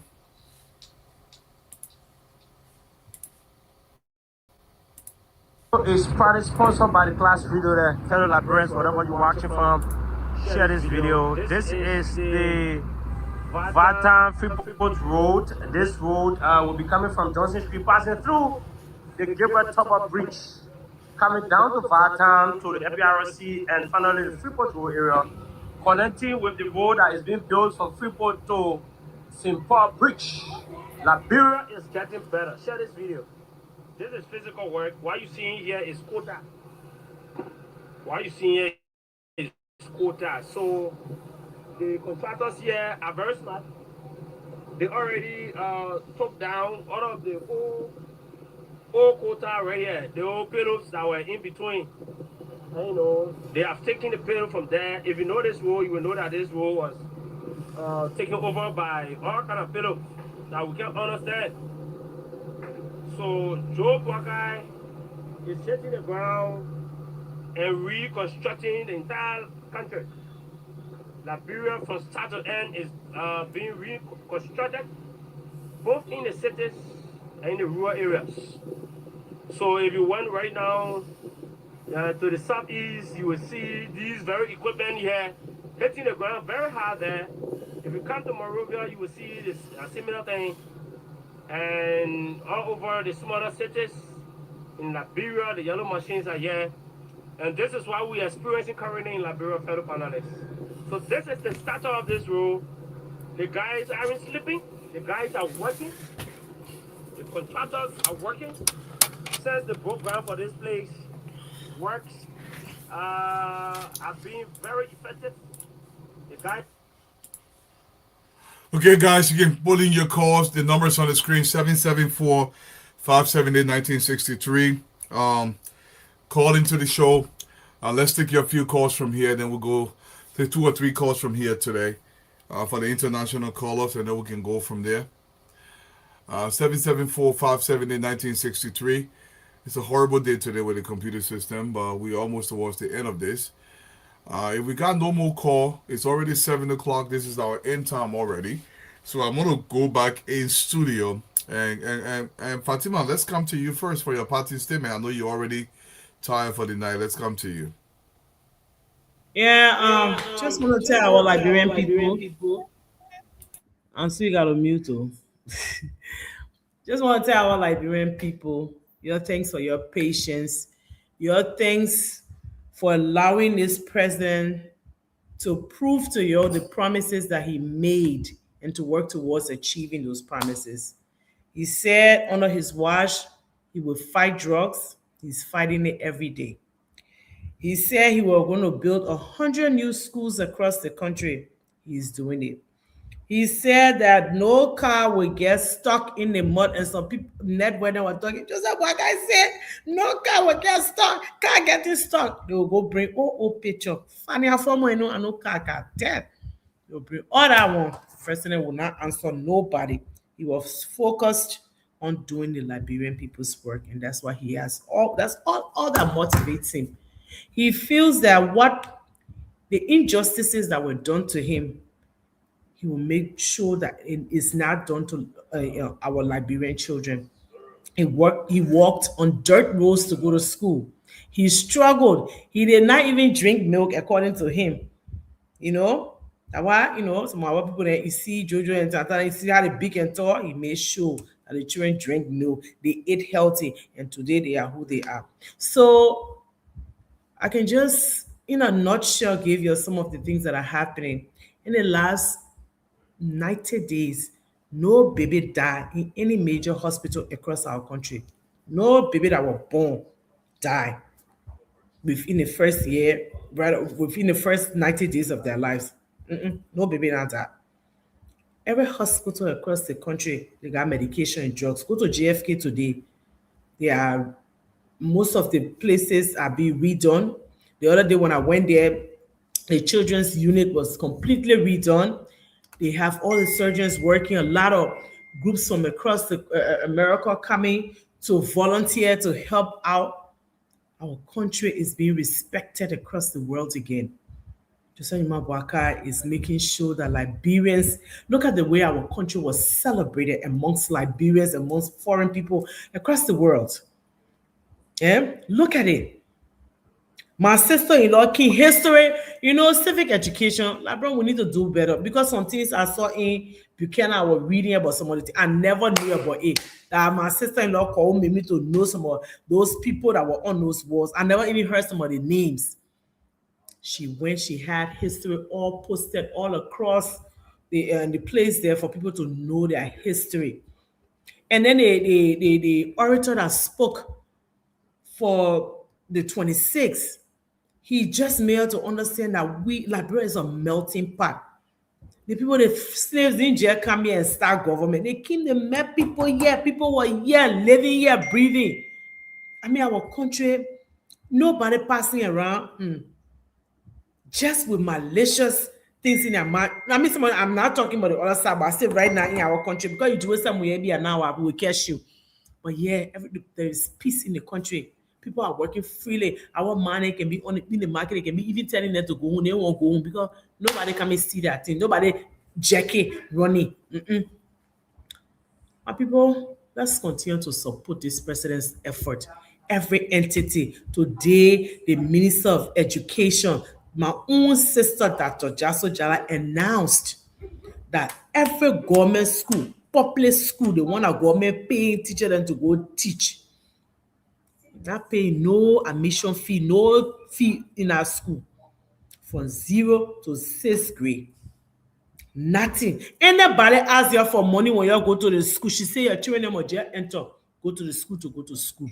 When the school year start, no fees you're paying. Lunch program, the children will eat to the school now. She get lunch program, the children will be eating in school. Those things were not happening in the last 6 years. More funny for let's tell the truth. They say tell the truth, let the devil be ashamed. So I beg you, let's continue to support this president's effort. And for our own entity, the Ministry of Local Government, we have decentralized. We're just working on devolution of powers. By next year, June, July, we have 15 fully furnished service stations across the 15 counties. That's a major. We have tourism in Cape Mount right now. We have tourism here. We football academy. Our personal who ain't play football. You want not world best. You want not Africa best. I'm not about European best. My bad. You can't close to that one. You building football academy for our children. So I beg you, let's continue to support the efforts of this president.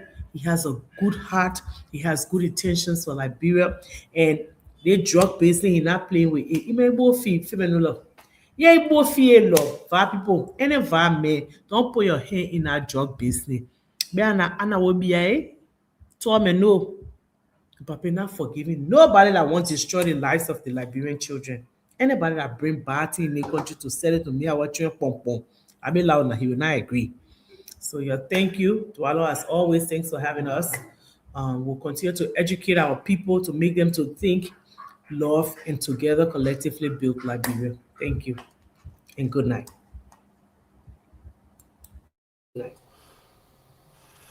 Thank you, Mo.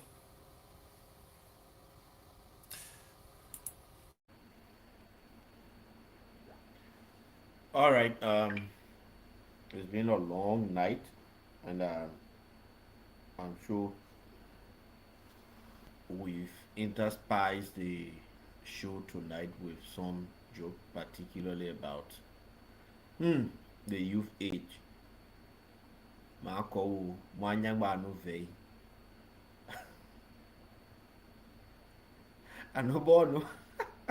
Yaro Jaffe. Anyway, I know soon like you no be acting. It's also working man.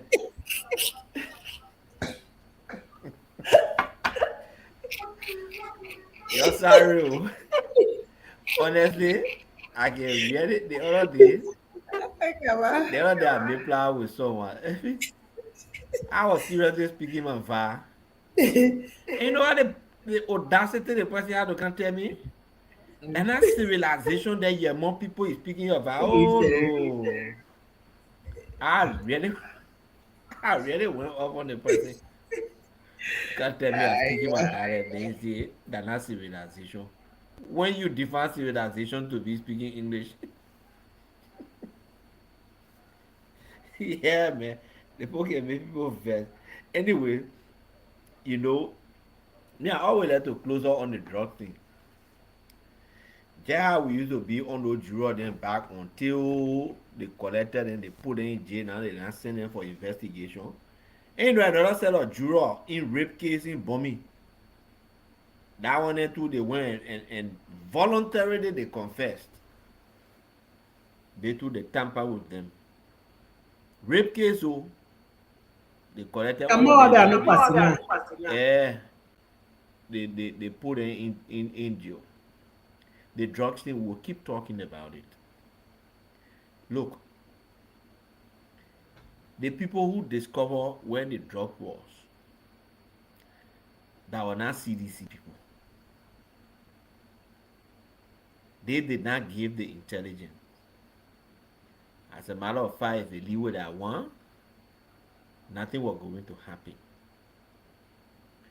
The people who went and arrested the drugs, than our CDC people.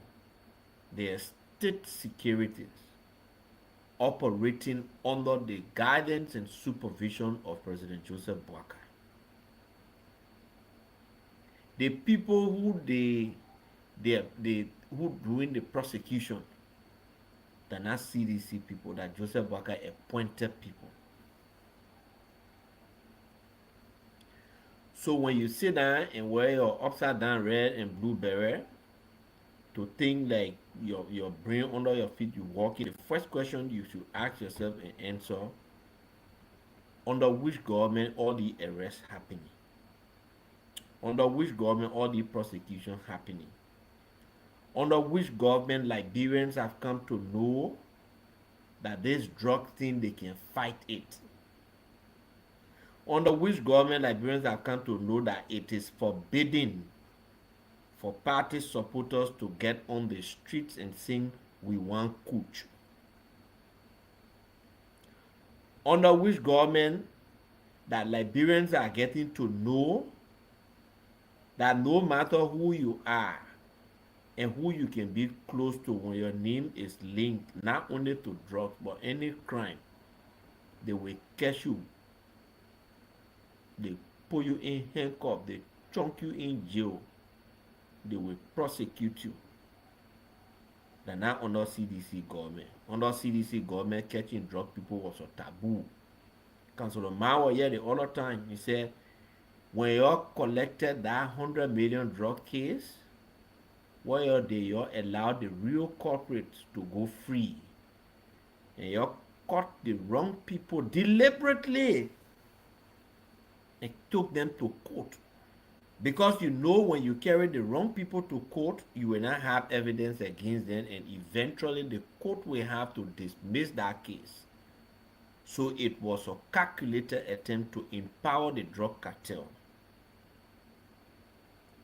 Again, I will tell you, outside than thinking people who uncover crimes, people who are prosecuting those crimes, people who are helping to dismantle the cartel cannot be the part of the crime.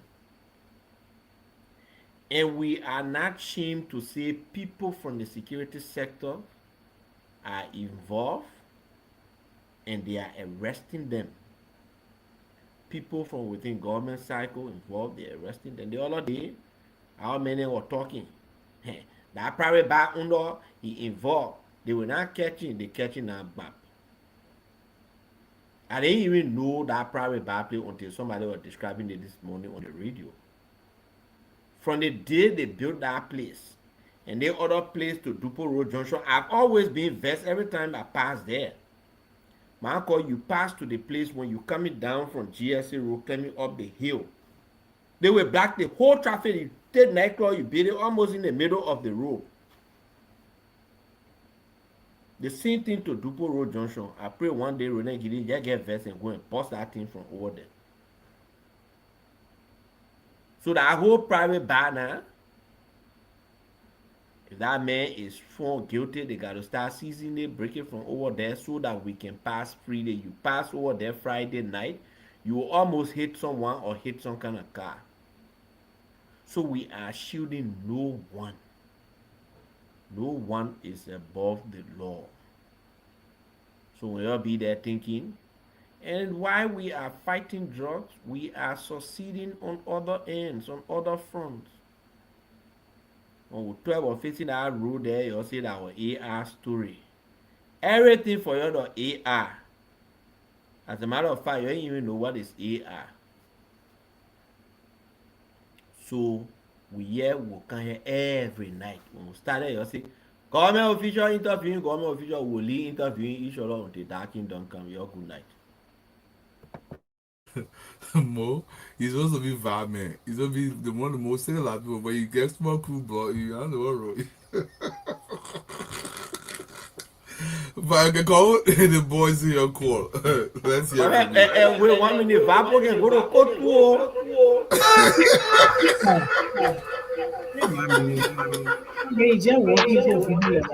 Can I allow? You know what they can say? That my J long. But man, they just want to go put you in jail, then they go back to the village and be bragging. That man, Be bragging, I'm excited. Yeah. I'm You do something, the man will go way to. Yeah, they will go to where a prison is to complain you. Even if that 1 hour you spend in that prison, they will go back. I put that one in jail, he will eat jail food today. So Ama, they will say he no equal. Yes, ama wanga so. Kome ajia la ke nga tom nga unkoya ebe yala. Yes. Dayo, just to show you that they are your elder. Go. Yes, Dwalu, check your inbox for the uploads. So every time I come on here to talk about history, everybody say, you need to talk about us, you need to talk about us, you need to talk about us. And I'm always talking about Vi people on this show. So y'all give me a chance. Yeah. So I'm back to this again. And the reason there's so much history about the Vi people is because they were, what did I put? They were they were the lords of Cape Mesurado and all of these areas when the repatriated people came to. Good night, Fatima. Good night, Mo. Y'all listen off screen because this is y'all history. If it was time, I'll bring it up. Thank you.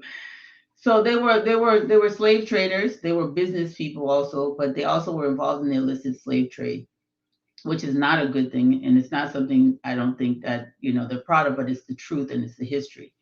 And there were aristocrats, royalty. We talked about yesterday, Dwalu, that everybody was not always equal. This idea that somehow classism was introduced to the republic, not true, clearly. But today we're going to speak. Well, I'm not going to speak. I'm going to allow you play a video where we have an elder speaking of our history. And I say our history because Liberian history is our collective history. What happened within the republic and the people within it it's all of our property, it's all of our inheritance. As the orator said, and my sister-in-law Fatima rightfully quoted, Liberia was in fact a melting pot. So we inherited everybody's legacy, and it's in this collective umbrella. It's under this collective umbrella, which is our Liberian flag. So when we talk about Kru people history, we talk about Vi people history, Madingo people history, we're talking about ourselves. Whether we be Mono people history, everything is collective experience of Liberian people. So go ahead, Tualu. Pictures first or video first? Video first, please. Video first. I hope it works. It works. I think it works. And so Kamala the Great is our ancestor.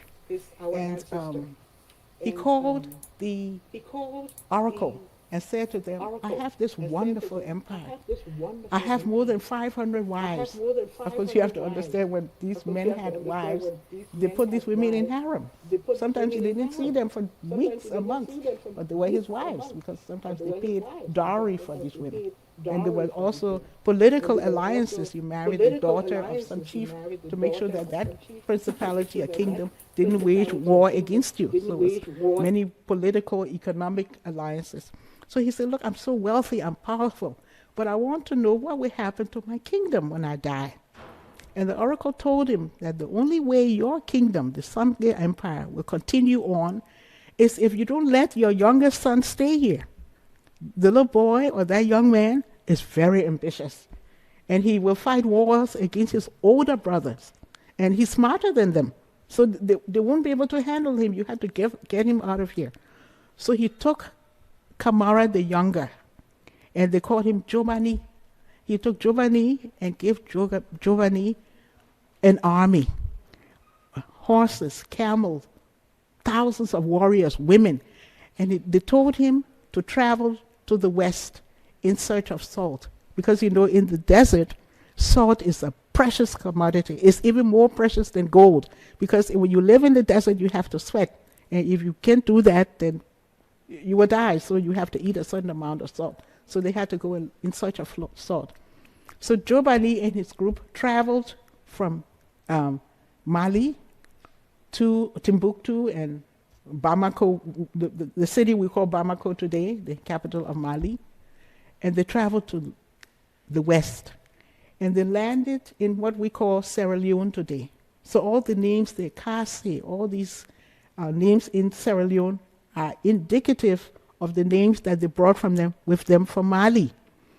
And they settled there and embraced the people. They married Gola women, they married what we call Vai women, and had children and assimilated with the native population. Now, the people from Mali are tall and dark. And if you look at the Massaquois, they're all tall. The tall and slender like the Bambara and the Malenke people. Okay, that's because of our ancestors.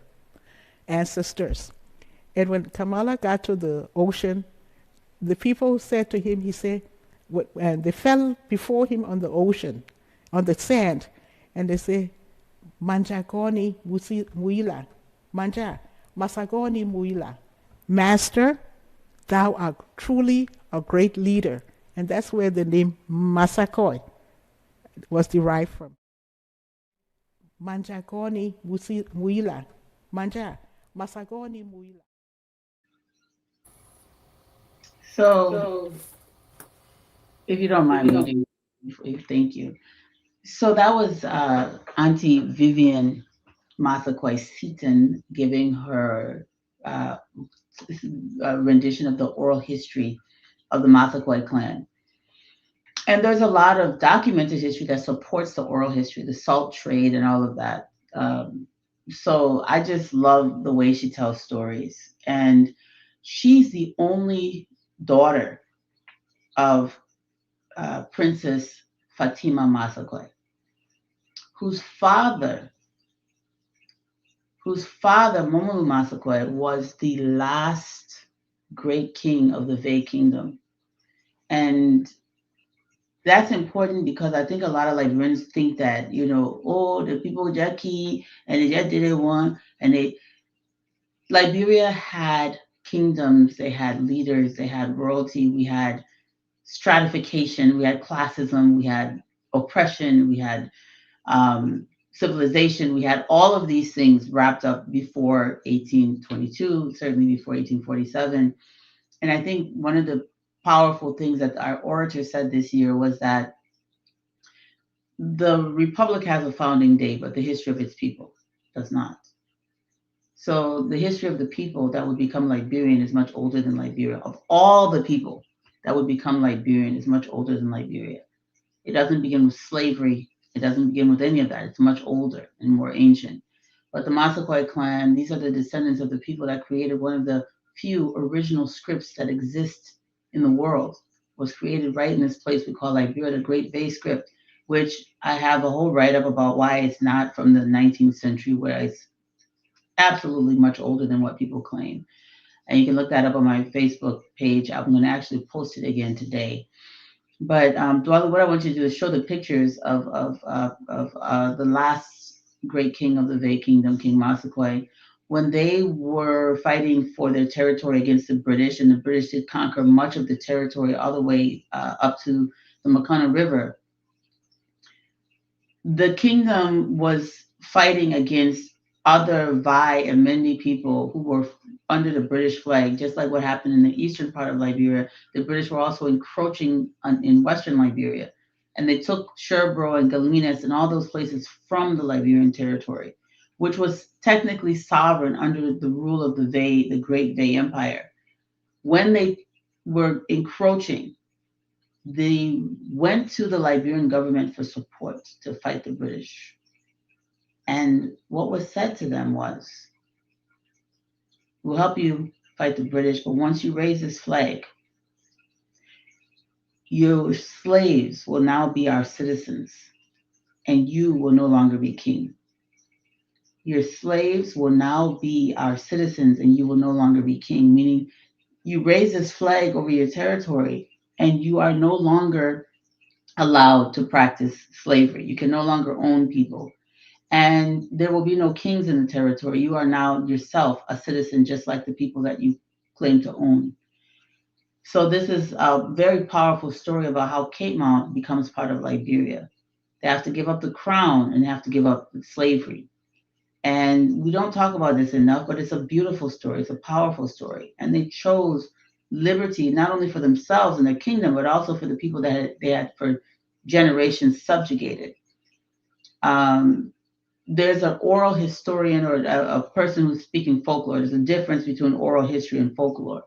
Who's on Facebook, older gentleman. He's talking about all the Vai names of places in the northern region, and he reverses it, and he says that, oh, these people came from here and settled among the Vai, when the reverse is true. These people were conquerors. They extended their territory. They extended their kingdom. That's why you have Vai names in Gola. I mean, not Gola, but Bandi land and all these places is because, and also in Bassa land, when you talk about Cape Meserado and Day and Bassa territory, it's because they expanded their kingdom. So when you see Duko, Sinko, all these things, it's not because Bassa people were using those words. It's because the Vai people who conquered the place were using those words. Vai town on Bushrod Island is far older than the Republic. It was there since the 1700s. So all of these things, I think, need to be taught. And the relationships between our people and the fluidity of our ethnic groups, very important. Ethnicity in our tradition is not etched in stone. It is something that, like water, it ebbs and flows. And so you can be both Vai and Gola at the same time. And our ancestors did not have an issue with that because you're the product of culture and experience. And this hard, fast ethnic thing that we can be on with, you must be part of that tribe. Even the ethnographer who created our tribes in the 1930s, George Schwab, when he gave our tribes, our so-called tribes, our ethnic groups names and put them in boxes, he had a difficult time. And if you read his book, which was part of the process of him giving these names, Tribes of the Liberian Hinterlands, which was republished by Dr. Harding. When you read his book, he's always talking about half Grebo, half this, half that, because he couldn't understand. His European mind could not grasp the concept of having fluidity in ethnicity, that people could be more than one thing, and that at the borders where people live, the ethnic groups overlapped and even merged into each other. Sometimes multiple people spoke one language because it was a trade language. So, for example, Vai became a trade language, Malinka became a trade language. So, we have not ever, until the 1930s, really had this thing where we sit and dig our feet in the ground and say, we are this tribe. It is relatively new in our history. And it's not our culture or tradition to be this hard and fast, which is one of the reasons why I have an issue with even the concept of tribal masks, right? Which is very recent again. I think that thing came after the war. You will have masks to represent this group. You will have the other masks to represent that group. It was abnormal. It's not part of our culture. It's something that somebody made up and introduced to us, and we just accepted it.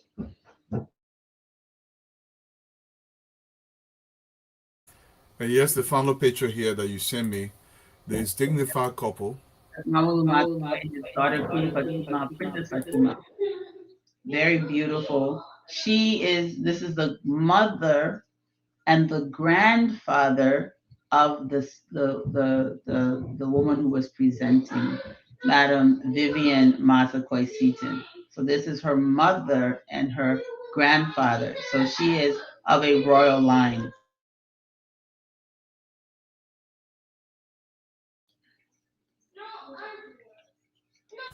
Okay, Cole.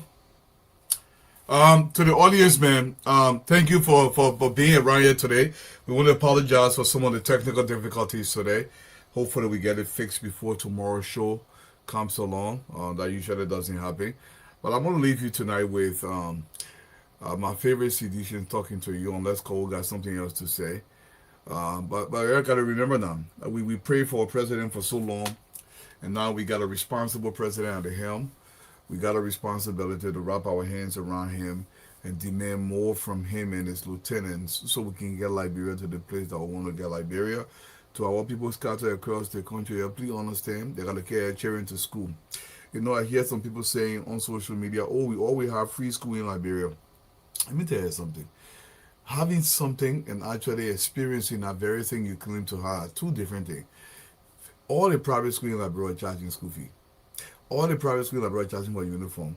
All the private schools in Liberia, public schools in Liberia were charging for registration. All those things was happening in public school. Yes, the difference. The difference is there's not blanketed across all the way through secondary school, through high school. Because we never had money, so they were not funded before. But what they've done this time around, which is a smart policy, they want everybody to go to school from kindergarten to 6th grade at a very minimum. And as the government adjusts over time, maybe they will carry to junior high school. But in the beginning, there will be zero registration for anybody. That never happened before. From uniform to everything you require for school, including a school feeding program that will be introduced at a very, very primary level. We never had that before. And we will try to bring the education minister here for her to further clarify everything that's pertaining to this new policy. But I think it's a good policy. And even if we have pre-education before, I would still say that good thing, but was it actually implemented? To our people across the country, please carry your children to any public school in the republic. You carry them there by law. They have to accept them. They have to accept them. Whatever grade, they will test them. Whatever they starting from ABC, yeah, they start from ABC. So far, we don't know whether it's age related. I know Cole will ask a very, very valid question. So we'll try to reach out to the education minister to come and explain to us. But so long you're in Liberia and your child won't go to school and they're small, you go to government school. The government school are free. When the children go there, they will feed them. They're not paying registration fee. They're not paying nothing. Zero. They're not paying. The only thing they got to do, you got to carry them there. And if you're in Liberia, you don't carry your child to school, you carry them on the farm. The government will arrest you. That's not me talking that the government said they will arrest you. They will carry you to the cohort. They will try you. If they know the child was not sick, nothing wrong with the child, but you won't be keeping the child home, that means you're making Liberia bad. We don't want Liberia to be bad. That child can be president tomorrow. He can be senator tomorrow and representative tomorrow and be man in the country tomorrow. Be businessman, be doctor, be lawyer in our country. So when you're not carrying that child to school, you're making Liberia bad. So if you woman or you male, so long your child in kindergarten from ABC to 6th grade, that free. So don't like government school that free. You're supposed to carry them there. The government get the money now, the government say they will pay. In the future, when the government get more money, maybe the government will carry to 9th grade. Then maybe when the government going for again, the government will carry to 12th grade. So from ABC to 12th grade, maybe in the future it will be free. But right now, that ABC to 6th grade. So please carry our children in to go to school. No child supposed to be sitting in between the car and in radar or over radar when school open. When school there, the police will arrest that child. They carry the child to the police station. If the child call your name, they will come to your hall. They will arrest you. Yeah, that's what the government say. All the children will go to school. Cole, you got anything else to say before we close tonight? Yes, good night. Thank you for staying for the history component. I put a lot into it. I hope you're enjoying it. And thank you for following us and supporting us. Thank you so much. Thank you. Yeah, liberate developing. This is the Class Reloaded, the #1 online show that brings the truth. Showcasing J&B and JKK progress all across the country. Oh, the Class Reloaded, we are online every day. Yeah. Showcasing progress, Liberian way. Well, JMB and JKK, they're making the way. The Class Reloaded, we're shining today. Hey. Oh. From Monrovia City to the other counties,